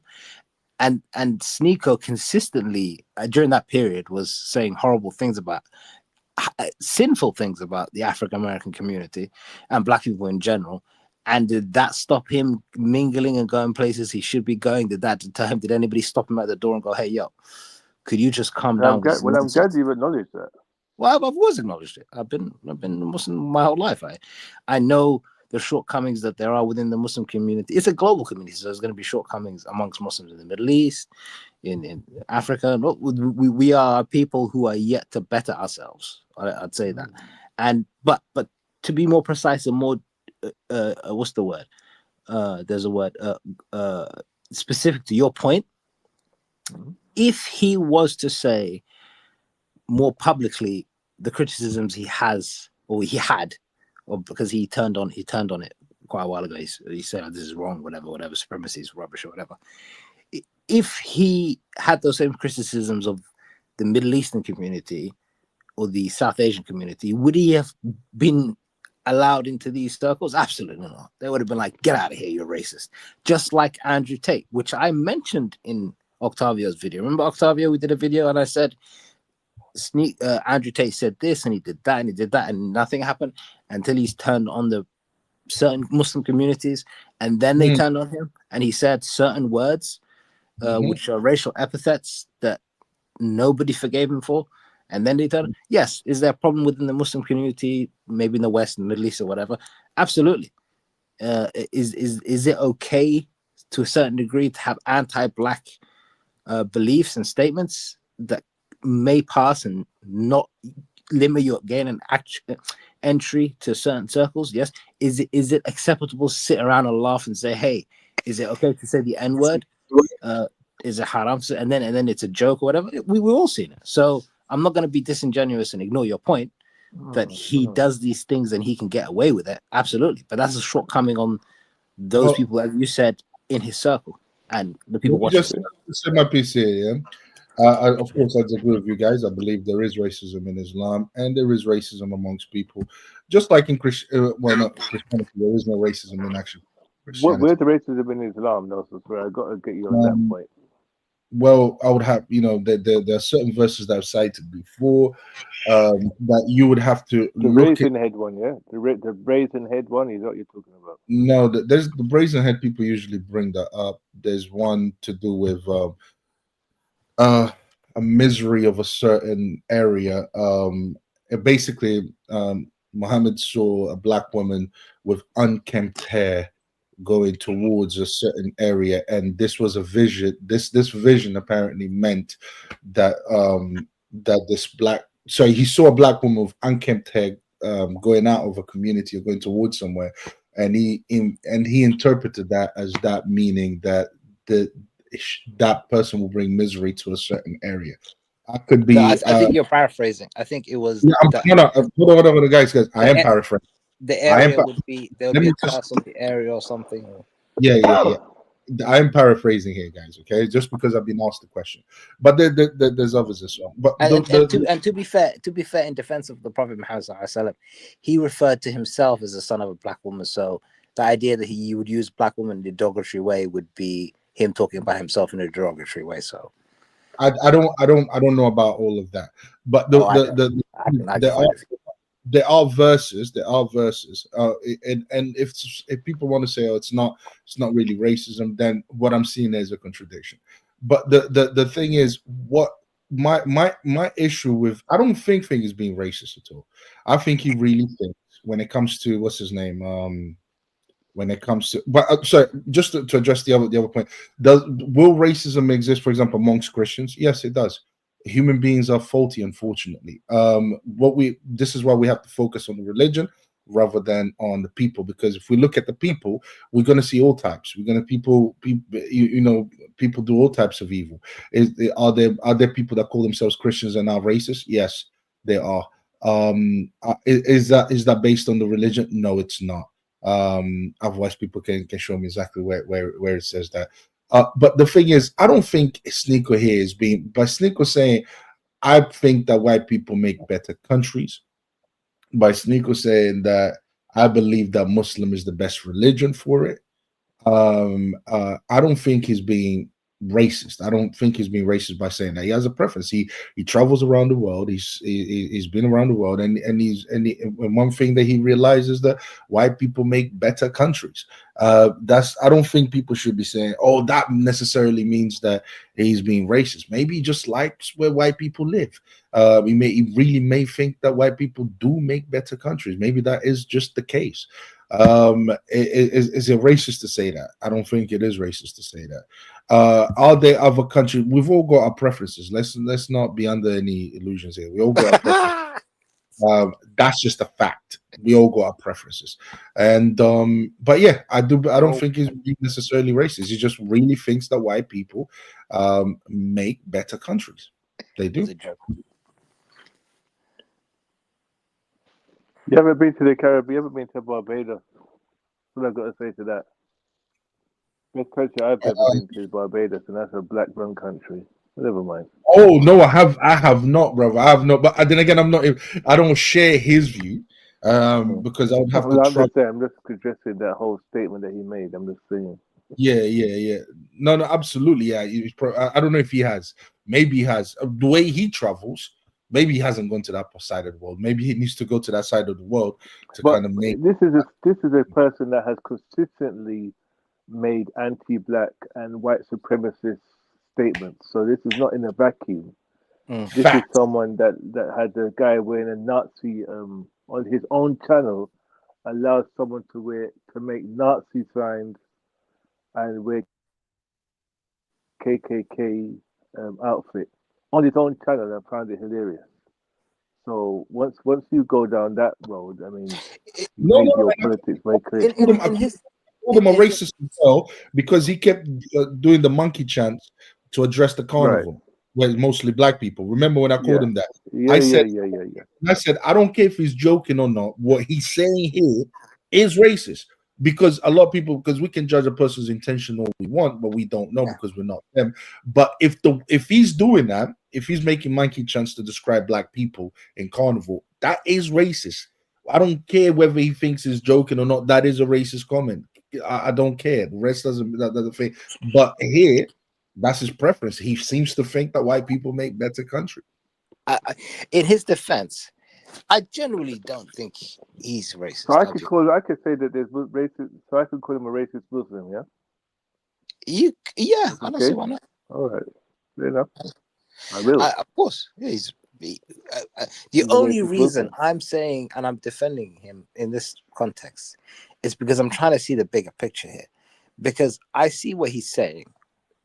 I see what he's doing. And I've followed him for a while for some reason. And I've seen his older videos.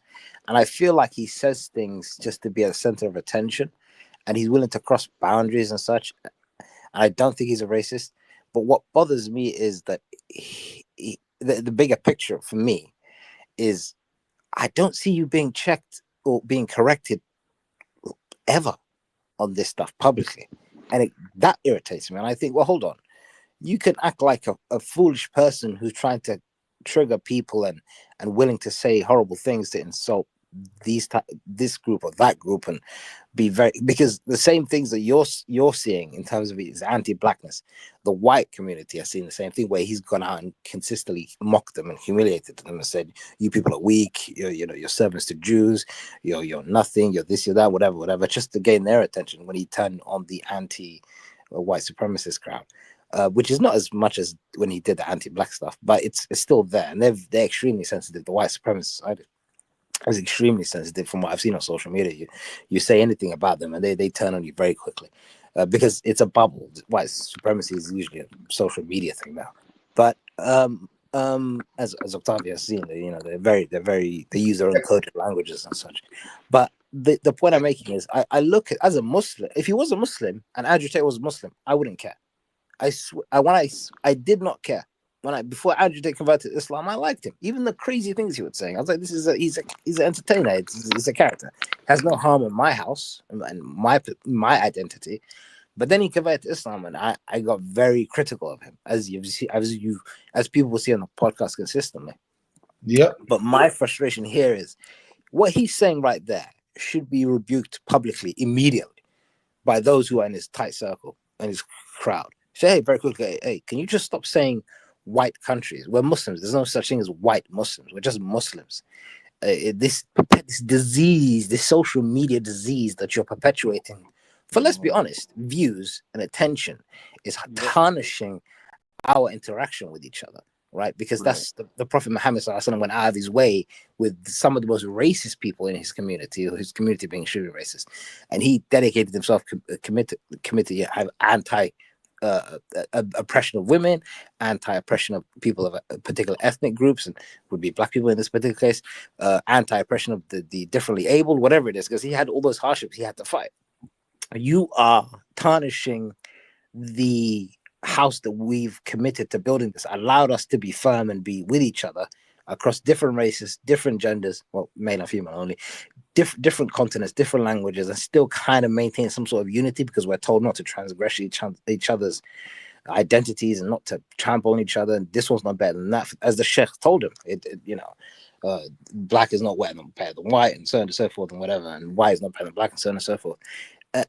But I see what he's doing. He's quite careless in his content. Literally, this walking through a Muslim country saying white people are the best, Muslims are the best. Meaning, if you're not Muslim, obviously, because the belief system is superior to disbelief, is superior to disbelief, and a Christian would say that, and a Jew would say that, so on and so forth. But also suggesting that a white is better than the non-white, and that does, as the brother Aaron, the white Muslim in the group in the comment section, in the audience at the moment, has pointed out, it's antithetical to Islam. It goes against Islam to say that white is better than this, or so on and so forth. So why are you doing it? Well, it's because it's your job. You gotta have a stream. Your stream's gotta get attention.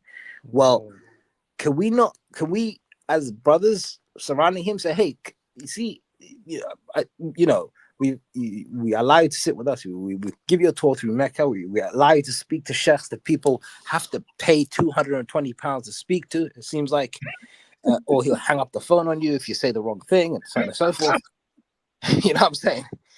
But you are getting an executive service. But Hassan, what he's really saying is, let me land, please, just a little bit. I'm almost there. But then you still walk around with such bravado and carelessly in your words and your actions that goes against what we're promoting. Because somebody will go, oh well, I like this. All the people, or somebody might watch us in the Middle East or in the Caribbean or South Africa. Oh wow, this is really great. Oh, this Sneako guy is really showing me nice things about Islam.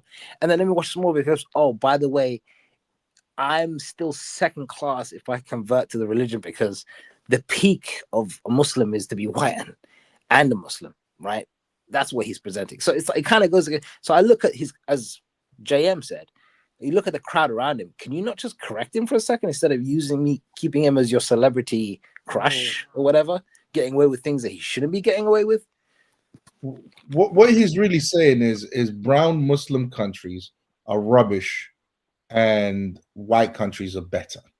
And because, I mean, he's been to, I don't know how many brown Muslim countries he's been to, but that's the only thing I would say. Okay, I can see Muslims taking an issue with that. But what I'm saying is, what if that's just his observation? Because it's more to do with, I mean, that's really what he's saying. Brown Muslim countries. He obviously doesn't consider Dubai to be, a proper Muslim country or whatever. Maybe it's because of the celebrities that go up there. It's not a real country in the sense of a real country. But I think that's that's a little bit, brown Muslim country. So he's saying that he would rather have white people build a country. That's what he's saying. But why can't we look at that as his preference? Whether we agree with it or don't agree with it, that's his preference. There's certain people that think that Chinese people make better countries, or the inventions that they have and so on. They find that to be, they find them to be better at making buildings and making countries and so on. People have their little preferences. Why can't we just look at it like that? He can have his preferences. What I don't understand is, well, first of all, it's clearly a white supremacist statement. There's no doubt about that, because there's no what criteria is he using. It's just his opinion. So that's just an opinion. There's no criteria. He highlighted what criteria he's using to make that statement. Yeah, that's true. True. For me, yeah, but for me, the more crazy, well, not the more crazy, but the very strange part about it is that the fact that this statement literally makes what word to use? Inferior makes, yeah. He's condemning most of the Muslim world as inferior by making that statement. 99.9% of the Muslim world is inferior to the one Muslim nation, Bosnia, that I'm aware of. I don't know if there's another one, around Russia area, but that's crazy. Is it? I mean, that is as Hassan says, that should be deserving of routine condemnation roundly. James, you're also missing something. He tried to say that like white and Islam go together good. His appreciation also goes into his appreciation goes into he says yes, white people make the best countries, but if you look deeper in it, what he's basically saying, he likes the fact that the country's white and they have Islam as a religion. I think what he's basically saying, and this is me putting my little tin hat on right now, I think what he's basically saying is he thinks that white people behave better than brown people, and it should be basically the white race accepting basically if the white people accept Islam, there would be better countries because white people behave better than they're superior. No, they're superior. Just say that. Yeah, just say they're exactly. superior. I think I cracked it. Yeah, that's what he's really implying. He's saying that white people are just if the superior race adopted Islam, it would make it a utopia. It's basically Yeah. what he's saying. I'll be honest, because at first I just looked at it, Wow. oh, he's just talking about the buildings, the way the country's Yeah. but the country is more than just the buildings and the design of it. It's also the people. That's what makes a country. So he's saying that, white countries are more peaceful, white people are better at running the country. And if only the country, because remember what he condemns is Judah, what he condemns America for. He condemns America because America has been psyoped by the Jews. That's what he says. And the reason why America has this degeneracy is because the Jews that own all the platforms, own Pornhub, they are destroying the country. So he doesn't really have an issue with America. He thinks America would be great if the Jewish influence wasn't there. He just thinks that Islam should be the religion, should be the main dominant religion in the thing. But what he's basically saying is that white people would basically be able to follow Islam better than non-white people, because brown people are just basically self-destructive. That's basically what he believes in. And he thinks that Islam is a good force to fight against Judaism, and everything that he believes Judaism creates, which is problematic to society. And I think that's what he's going on. Yeah, so I can see it in that sense, because at first I just looked at it like, he's looking at how the country's built, and he's saying that white people is better than building the country, like design-wise, the buildings and so on. But he's actually saying way more than that. He's actually talking about, that's just my understanding of what he's saying. Well, as I said, he's appeasing to his biggest base. He's appeasing to his online base. He has the white. I know you're saying some say he's condemned white supremacy, but he still whistle blows to white racists. Maybe he's not so clicked in with the hardcore white supremacist crowd, but he's definitely clicked in with the anti-black white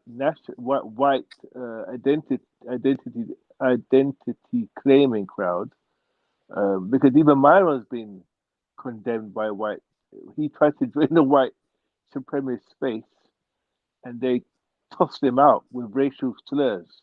Yep. But he hasn't stopped. Has that stopped him from making anti-black statements and identifying with white as a white validating seeking person? No, he's still doing the same thing. So I put Sneako in the same boat. Yeah, he may have been rejected by the hardcore white supremacists, but he still pushes that same anti-black white supremacist narrative. He still does it, and it's the same thing with Myron. Myron was ousted, but he still does the same thing. He still cates to white men every time he gets a chance on the podcast. He was doing it the other day. Now with Myron, I sorry to interrupt. These guys, man. With Myron, I think he actually means what he says. I think he means what he says. I think when he says racist things, I think he actually means it. So with Sneako, I think Sneako, it's a character. There's only one time I saw him say something, and I thought, he actually means that. It was on a live, and he was getting criticized by the Haram police, as they were, because he was drinking a can of cola, and Coca-Cola apparently supports Israel or something like this. And somebody in made a video. Look, Sneako's drinking a can of Coca-Cola, and he clicked on it. And he's one of his biggest fans who make clips, videos of him. I'll send it to you, Octavio, when I get the chance. And then he goes, "Huh? I convert to Islam. I can't even drink Coca-Cola anymore. What's wrong with you people? I can't do this. I can't do that." And then he clicks on the video. Goes, "Where's this guy even from? Bangladesh? What the?" And he was about to go like he actually still refers to them. He was actually going to say something very rude about the person, but he stopped himself. He still refers to Muslims from poorer countries, people from poorer countries, as third worlders.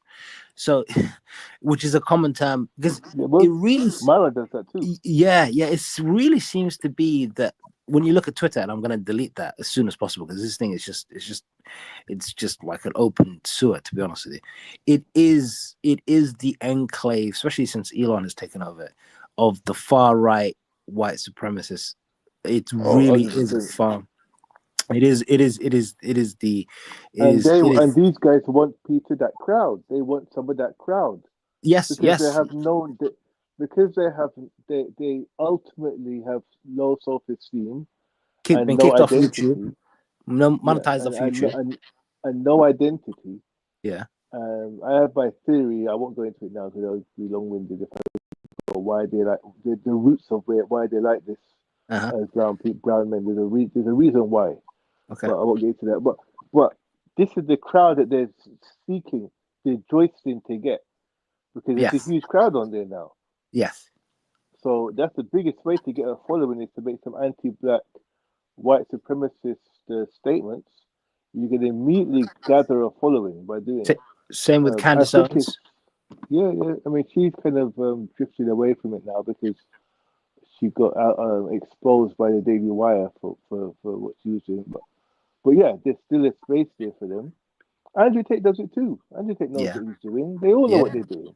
Yeah. They're gonna you got to have a little pinch of anti-black in there, a little anti-Jew in there, a little white male caping, a little bit of misogyny. These are the little, like you make a cake. These are the little ingredients you make for the cake. And then when you have that cake, you're gonna get the following. So they know what to sprinkle into their special. You sprinkle a bit of this or that, a bit of this, bit of that, misogyny, anti-Semitism, or bit of anti-black racism, bit of woman hatred in there. So is this how you guys are gonna monetize the channel? Nah, see, we have integrity. That's the plan. Yeah, that would be good, man. I'll watch. I don't know. That's the way forward now. That's how you get monetized. Yeah, that's true. I honestly think that Sneako. I think I don't agree with Hassan on this, and we're gonna do our thoughts now. But I don't think I'm completely agree with Hassan on this. I don't think he's joking. I think the truth is said in jest. They say truth is said in jest, and I think he means what he says. I think he honestly believes. Watching the amount of times that this guy has made fun of black people, okay, right? Just like comparing them to monkeys and all of that. And then when he gets criticized, he says that he's joking, and he invokes what do you call it? His father being 80. And I think to myself, I was like, bro, look, just watching the amount of times he's done that, okay, in the name of jokes, and then him saying something like this. He said a lot over the years, but him saying something like this, that basically he just reckons that white people are just better than other races. And he thinks that the best religion to govern white people is Islam. That's what he really believes in. I think that, honestly, this is not the first time he's given props like this. I think the first time he was in this country here, he met up with Mohammed Hijab at a hotel, and he spoke of this country. He made sure he highlighted the fact that the country was mostly white. He made sure, and it was Muslim, and he found that admirable. And he thought this is how it should be, basically, and again, he was showing admiration for back then, for the country being white and Muslim, and also now you see it again. And I truly believe that that's how he really feels. He feels that brown people are more susceptible to Zionist indoctrination, which he believes to be all the degeneracy that we see in the world today, which is porn and all of that type of stuff. And I honestly believe that that's how he thinks. So the Zionists provided degeneracy. Black people are more susceptible to it. Black and brown people are more susceptible to it. Because they inherently inferior. I think that's how he feels about it.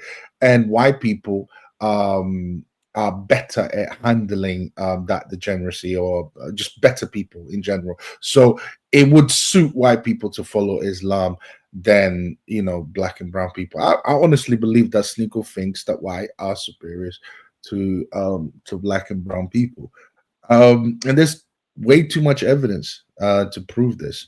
Way too much evidence. And he's a Muslim, and he's someone who this is the contradictory part. He believes, he doesn't like this idea of supremacy. He doesn't like this idea of racial supremacy. And yet we are seeing him literally given into racial supremacy. The very same thing he attracted him to Islam, or the very same thing that he likes about the very same thing that he seems to be against. I don't like this idea that one person is more whatever superior than the other one. He's committing the exact same sin, put it that way, by acting like this, which basically is black people are bad, are less inferior to white people. That's racial supremacy. That's basically the same. It doesn't. I'm sorry. It is what it is, man. It is what it is. He's contradicting himself all over the place. He just can't stop it. He's a hypocrite. Yep. Guys, last thoughts, man. Hassan, you want to go? Yeah, sure. So first of all, thank you to Brother Aaron for joining us in the comment section. He's been a great help. Great to have him on. Like this, it's always good to have him on in the chat and stuff. Thank you for having me, guys, on to have this. It's an interesting topic, really. Actually, as a Muslim, I'd like to shed light more on the people who are representing Islam on the social media scene and how much they need to be checked, as it were. Well, it came a bit too late, my friend. Is Sneako a racist or a hypocrite? No, I don't think he is. I've said it before. I keep flipping back and forth because he's an adult man. He's in his late 20s. He's not a kid. He's not 19 or anything. But do I think he means what he says? I don't really think so. I think I've seen enough of him to not really believe that he means what he says. I think he's just pandering to a certain crowd. I think he's a streamer. I think this is the nature of streaming now. You got to say anything and everything to keep up attention and such. Or you fizzle out, you die very quickly. You turn into Vitali, who's another streamer, or the other guy FusiTube, or the other guy Neom, or those other streamers who are just desperate for all types of attention. He's the best of the ones that aren't signed to a major deal with the streaming platform service. He's kept himself in the eye or in the sphere quite a lot. I can't imagine this carrying on for much longer because Fresh and Fit is sort of really starting to fizzle out. The red pill, nobody really cares about it anymore. The Prime Minister of England is talking about, it's a boring topic and nobody really cares about it anymore, right? Especially if Netflix have made a series, it's that well is well and dry. So that is sort of gone. This whole Muslim white thing is just so weird. It's just, you can peddle it as much as you want online, but like, who really cares? Like, it's white Muslim. This is what a strange thing to emphasize. Honestly, it's not a booming market. The white conversion market is not. The audience isn't that big. All due respect to Brother Aaron, but it's just race and religion. You can't do that with Christianity to a certain degree. I guess you could do it with Judaism, I guess, but I don't know what's going on there. What else? I was going to say something else. I'll just wrap it up. I really, and I've said this many times, and maybe it's me hyper focusing on social media, hyper focusing on the speck in other people's eyes, as it were. But I'm genuinely, I don't know, maybe I'm too how can I say, sticking my nose in other places. I don't know, and maybe I need somebody to critique me on this, but I really don't like how Islam through social media has become. So when I say social media, I'm talking specifically with Andrew Tate and Sneako. I don't know why people who debate Islam, talk about Islam all the time, could just be at the beck and call of these two. I don't get it. Who are they? Am I missing something? I feel like I'm missing something. I feel like when Sneako does these type of videos, I look at it as clownish. I see him as a clown to a certain degree, as an entertainer. But you can't be walking down the road saying Islam and whiteness, the two things best in the world put together, essentially praising white people and equating that to Islam is, white Muslims being better than everybody else to a certain degree. Let's be honest, is what he's suggesting. It's such a disease. It's such silliness that it's taken seriously. It boggles my mind that he can then come back in the next episode, next scene. Hey, how you doing, bro? You're right. Yeah, let's have a cup of tea. And hey, how you doing? Oh, let's go do this. Let's go boxing and let's go bike riding. And what's going on here? I don't. I'm generally confused. Can you not just? Is the camera so important?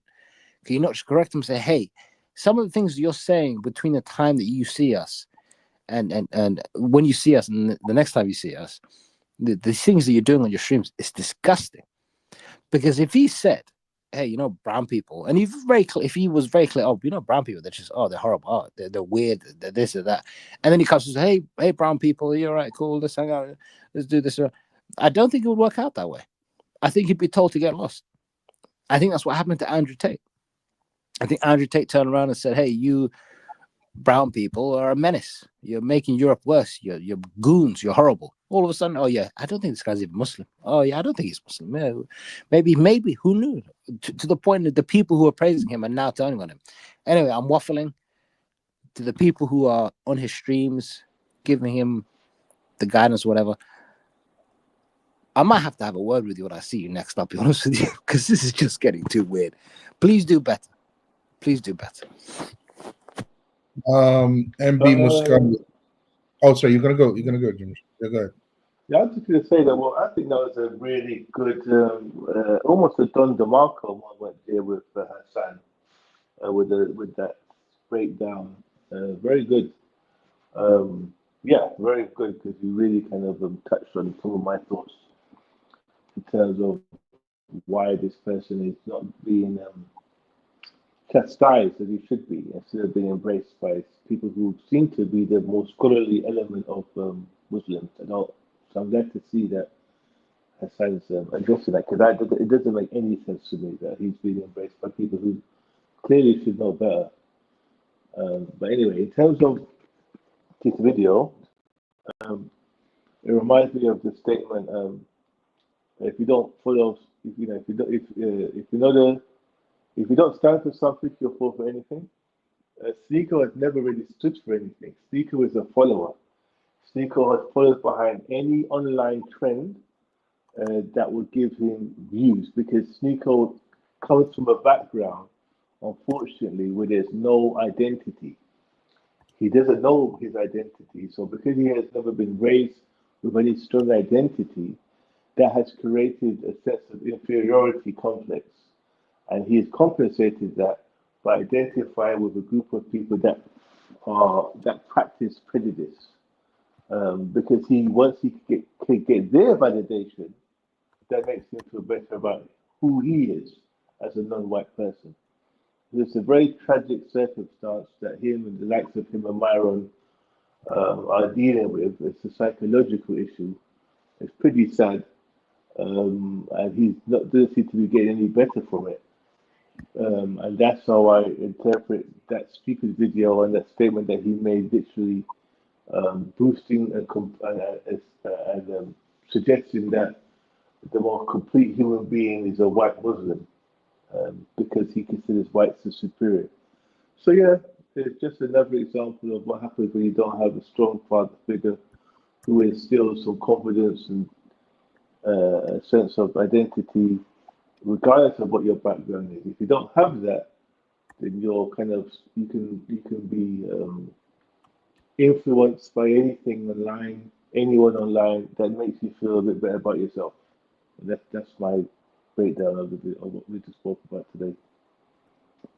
I find Sneako to be contradictory and a hypocrite. And the reason why is because, first, he joins the religion when he's clearly ignorant of the religion. He doesn't know the religion. So that was the first thing that I've noticed. Instead of him going out and reading about the religion and finding out what he's getting into, he doesn't do that. So to me, that shows lack of wisdom. That shows lack of guidance. perhaps from coming from a fatherless home or not having his father around as much as he should have, probably comes from that. So that was the first. That's why he's going viral right now for asking questions, which he should have been. He should have been able to answer. If these things really mean a lot to him, he should have been able to answer these questions. He should have been able to answer these questions from when he converted. He should have known the answer to these questions from before he converted into the religion. So he seems to, he's paying as he goes. He's learning the religion as he goes, and instead of him making his own mind up, he's relying on other Muslims to kind of form his idea of the religion, which I find that problematic. He believes that brown people are inferior, and yet he is brown. That's contradictory. How is it that you think brown and black people are bad? Because regardless, if he feels that his criticism or his observation is valid, but you're also brown, what does that say about you? Aren't you also as bad as they are? So he's basically contradicting himself in that aspect. He seems to be against supremacy, white supremacy, but yet he is also pro-white supremacy in the same breath, because he believes that white people would make better Muslims than black and brown people. Well, they make better Muslims than black and brown people. So for all that, when he approached the sheikh and he told the sheikh that he's concerned about a particular hadith because he felt that the hadith was basically saying that the Yemen people were better, or the best of people. He understood that as Yemeni supremacy or racial supremacy, and yet he's here talking about racial supremacy by saying that white people would make better Muslims. So the guy contradicts himself. He's all over the place. Now we can speculate as to what the reasons are. I do think not having his father around is a valid reason. I believe that. I don't know. Hassan seems to think that he does things for content. He's trying to, he's that's his bread and butter, and he does these things for content. But I don't know. Honestly, I don't know if it's all for content. I think we are seeing the real Sneako, and this is just the person that he is. And I wish he had better people to guide him. Or actually, no, I don't wish he. This is my advice to Sneako, and this is the last thing I'll say. Sneako, get away from the Dawah team. Get away from all the Muslim guys you have around you. Go somewhere and spend 2 months by yourself. Learn the religion. Make up your own mind. Okay, watch your videos. Identify where you've contradicted yourself, because none of us are perfect. We all make mistakes, and I don't think Sneako is forever condemned of being a hypocrite forever. He can change, just like we all can change. Till today we're hypocrites, and tomorrow we are not hypocrites. So he can change as well. So go away, make up your own mind when it comes to the religion by yourself, not with other people giving you opinions, and then formulate your thoughts as far as politics go, and then come back again. And let's see.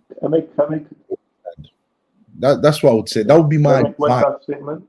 Yeah, no worries. Yeah, that would be my advice for good old Sneako there. And yeah, that's what I would say. That would be my final thoughts. Yeah, go ahead, bro.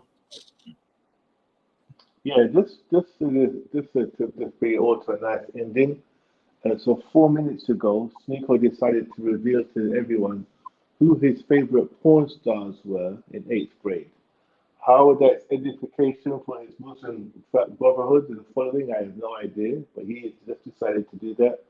What did you just say? 4 minutes ago, Sneako wants to reveal to us who his top porn stars were in 8th grade. No way, bro. Where is this? On Twitter. I just had a look at his page, Daily Sneako. Sneako reveals his top porn stars in 8th grade. Is it Sneako fresh? So I just want to read this. Oh my His days. page is. Yeah. I also want to read this because this is to be quite interesting. This is someone critiquing Sneako. This is the statement. Sneako, and this, by the way, I've just literally just read this just now. Sneako is one of the more especially pathetic members of the manosphere because he reeks of desperation to be accepted and is the definition of a follower. In every video clip of his, you can see that he realizes he's way over his head, but it's too late for him to reel it in because no one would ever view him as a respectable member of society. So, this in closing, let's end with that. Bro, but where is this Sneako reveals? Where is it? So if you go to, I don't know if I can put it, if I can put a screenshot of it. So Daily Sneako. Hassan, you're supposed to be on top of this, man. Oh. Go to Daily Sneako. Daily Sneako. It's the Sneako fan page. Sneako what?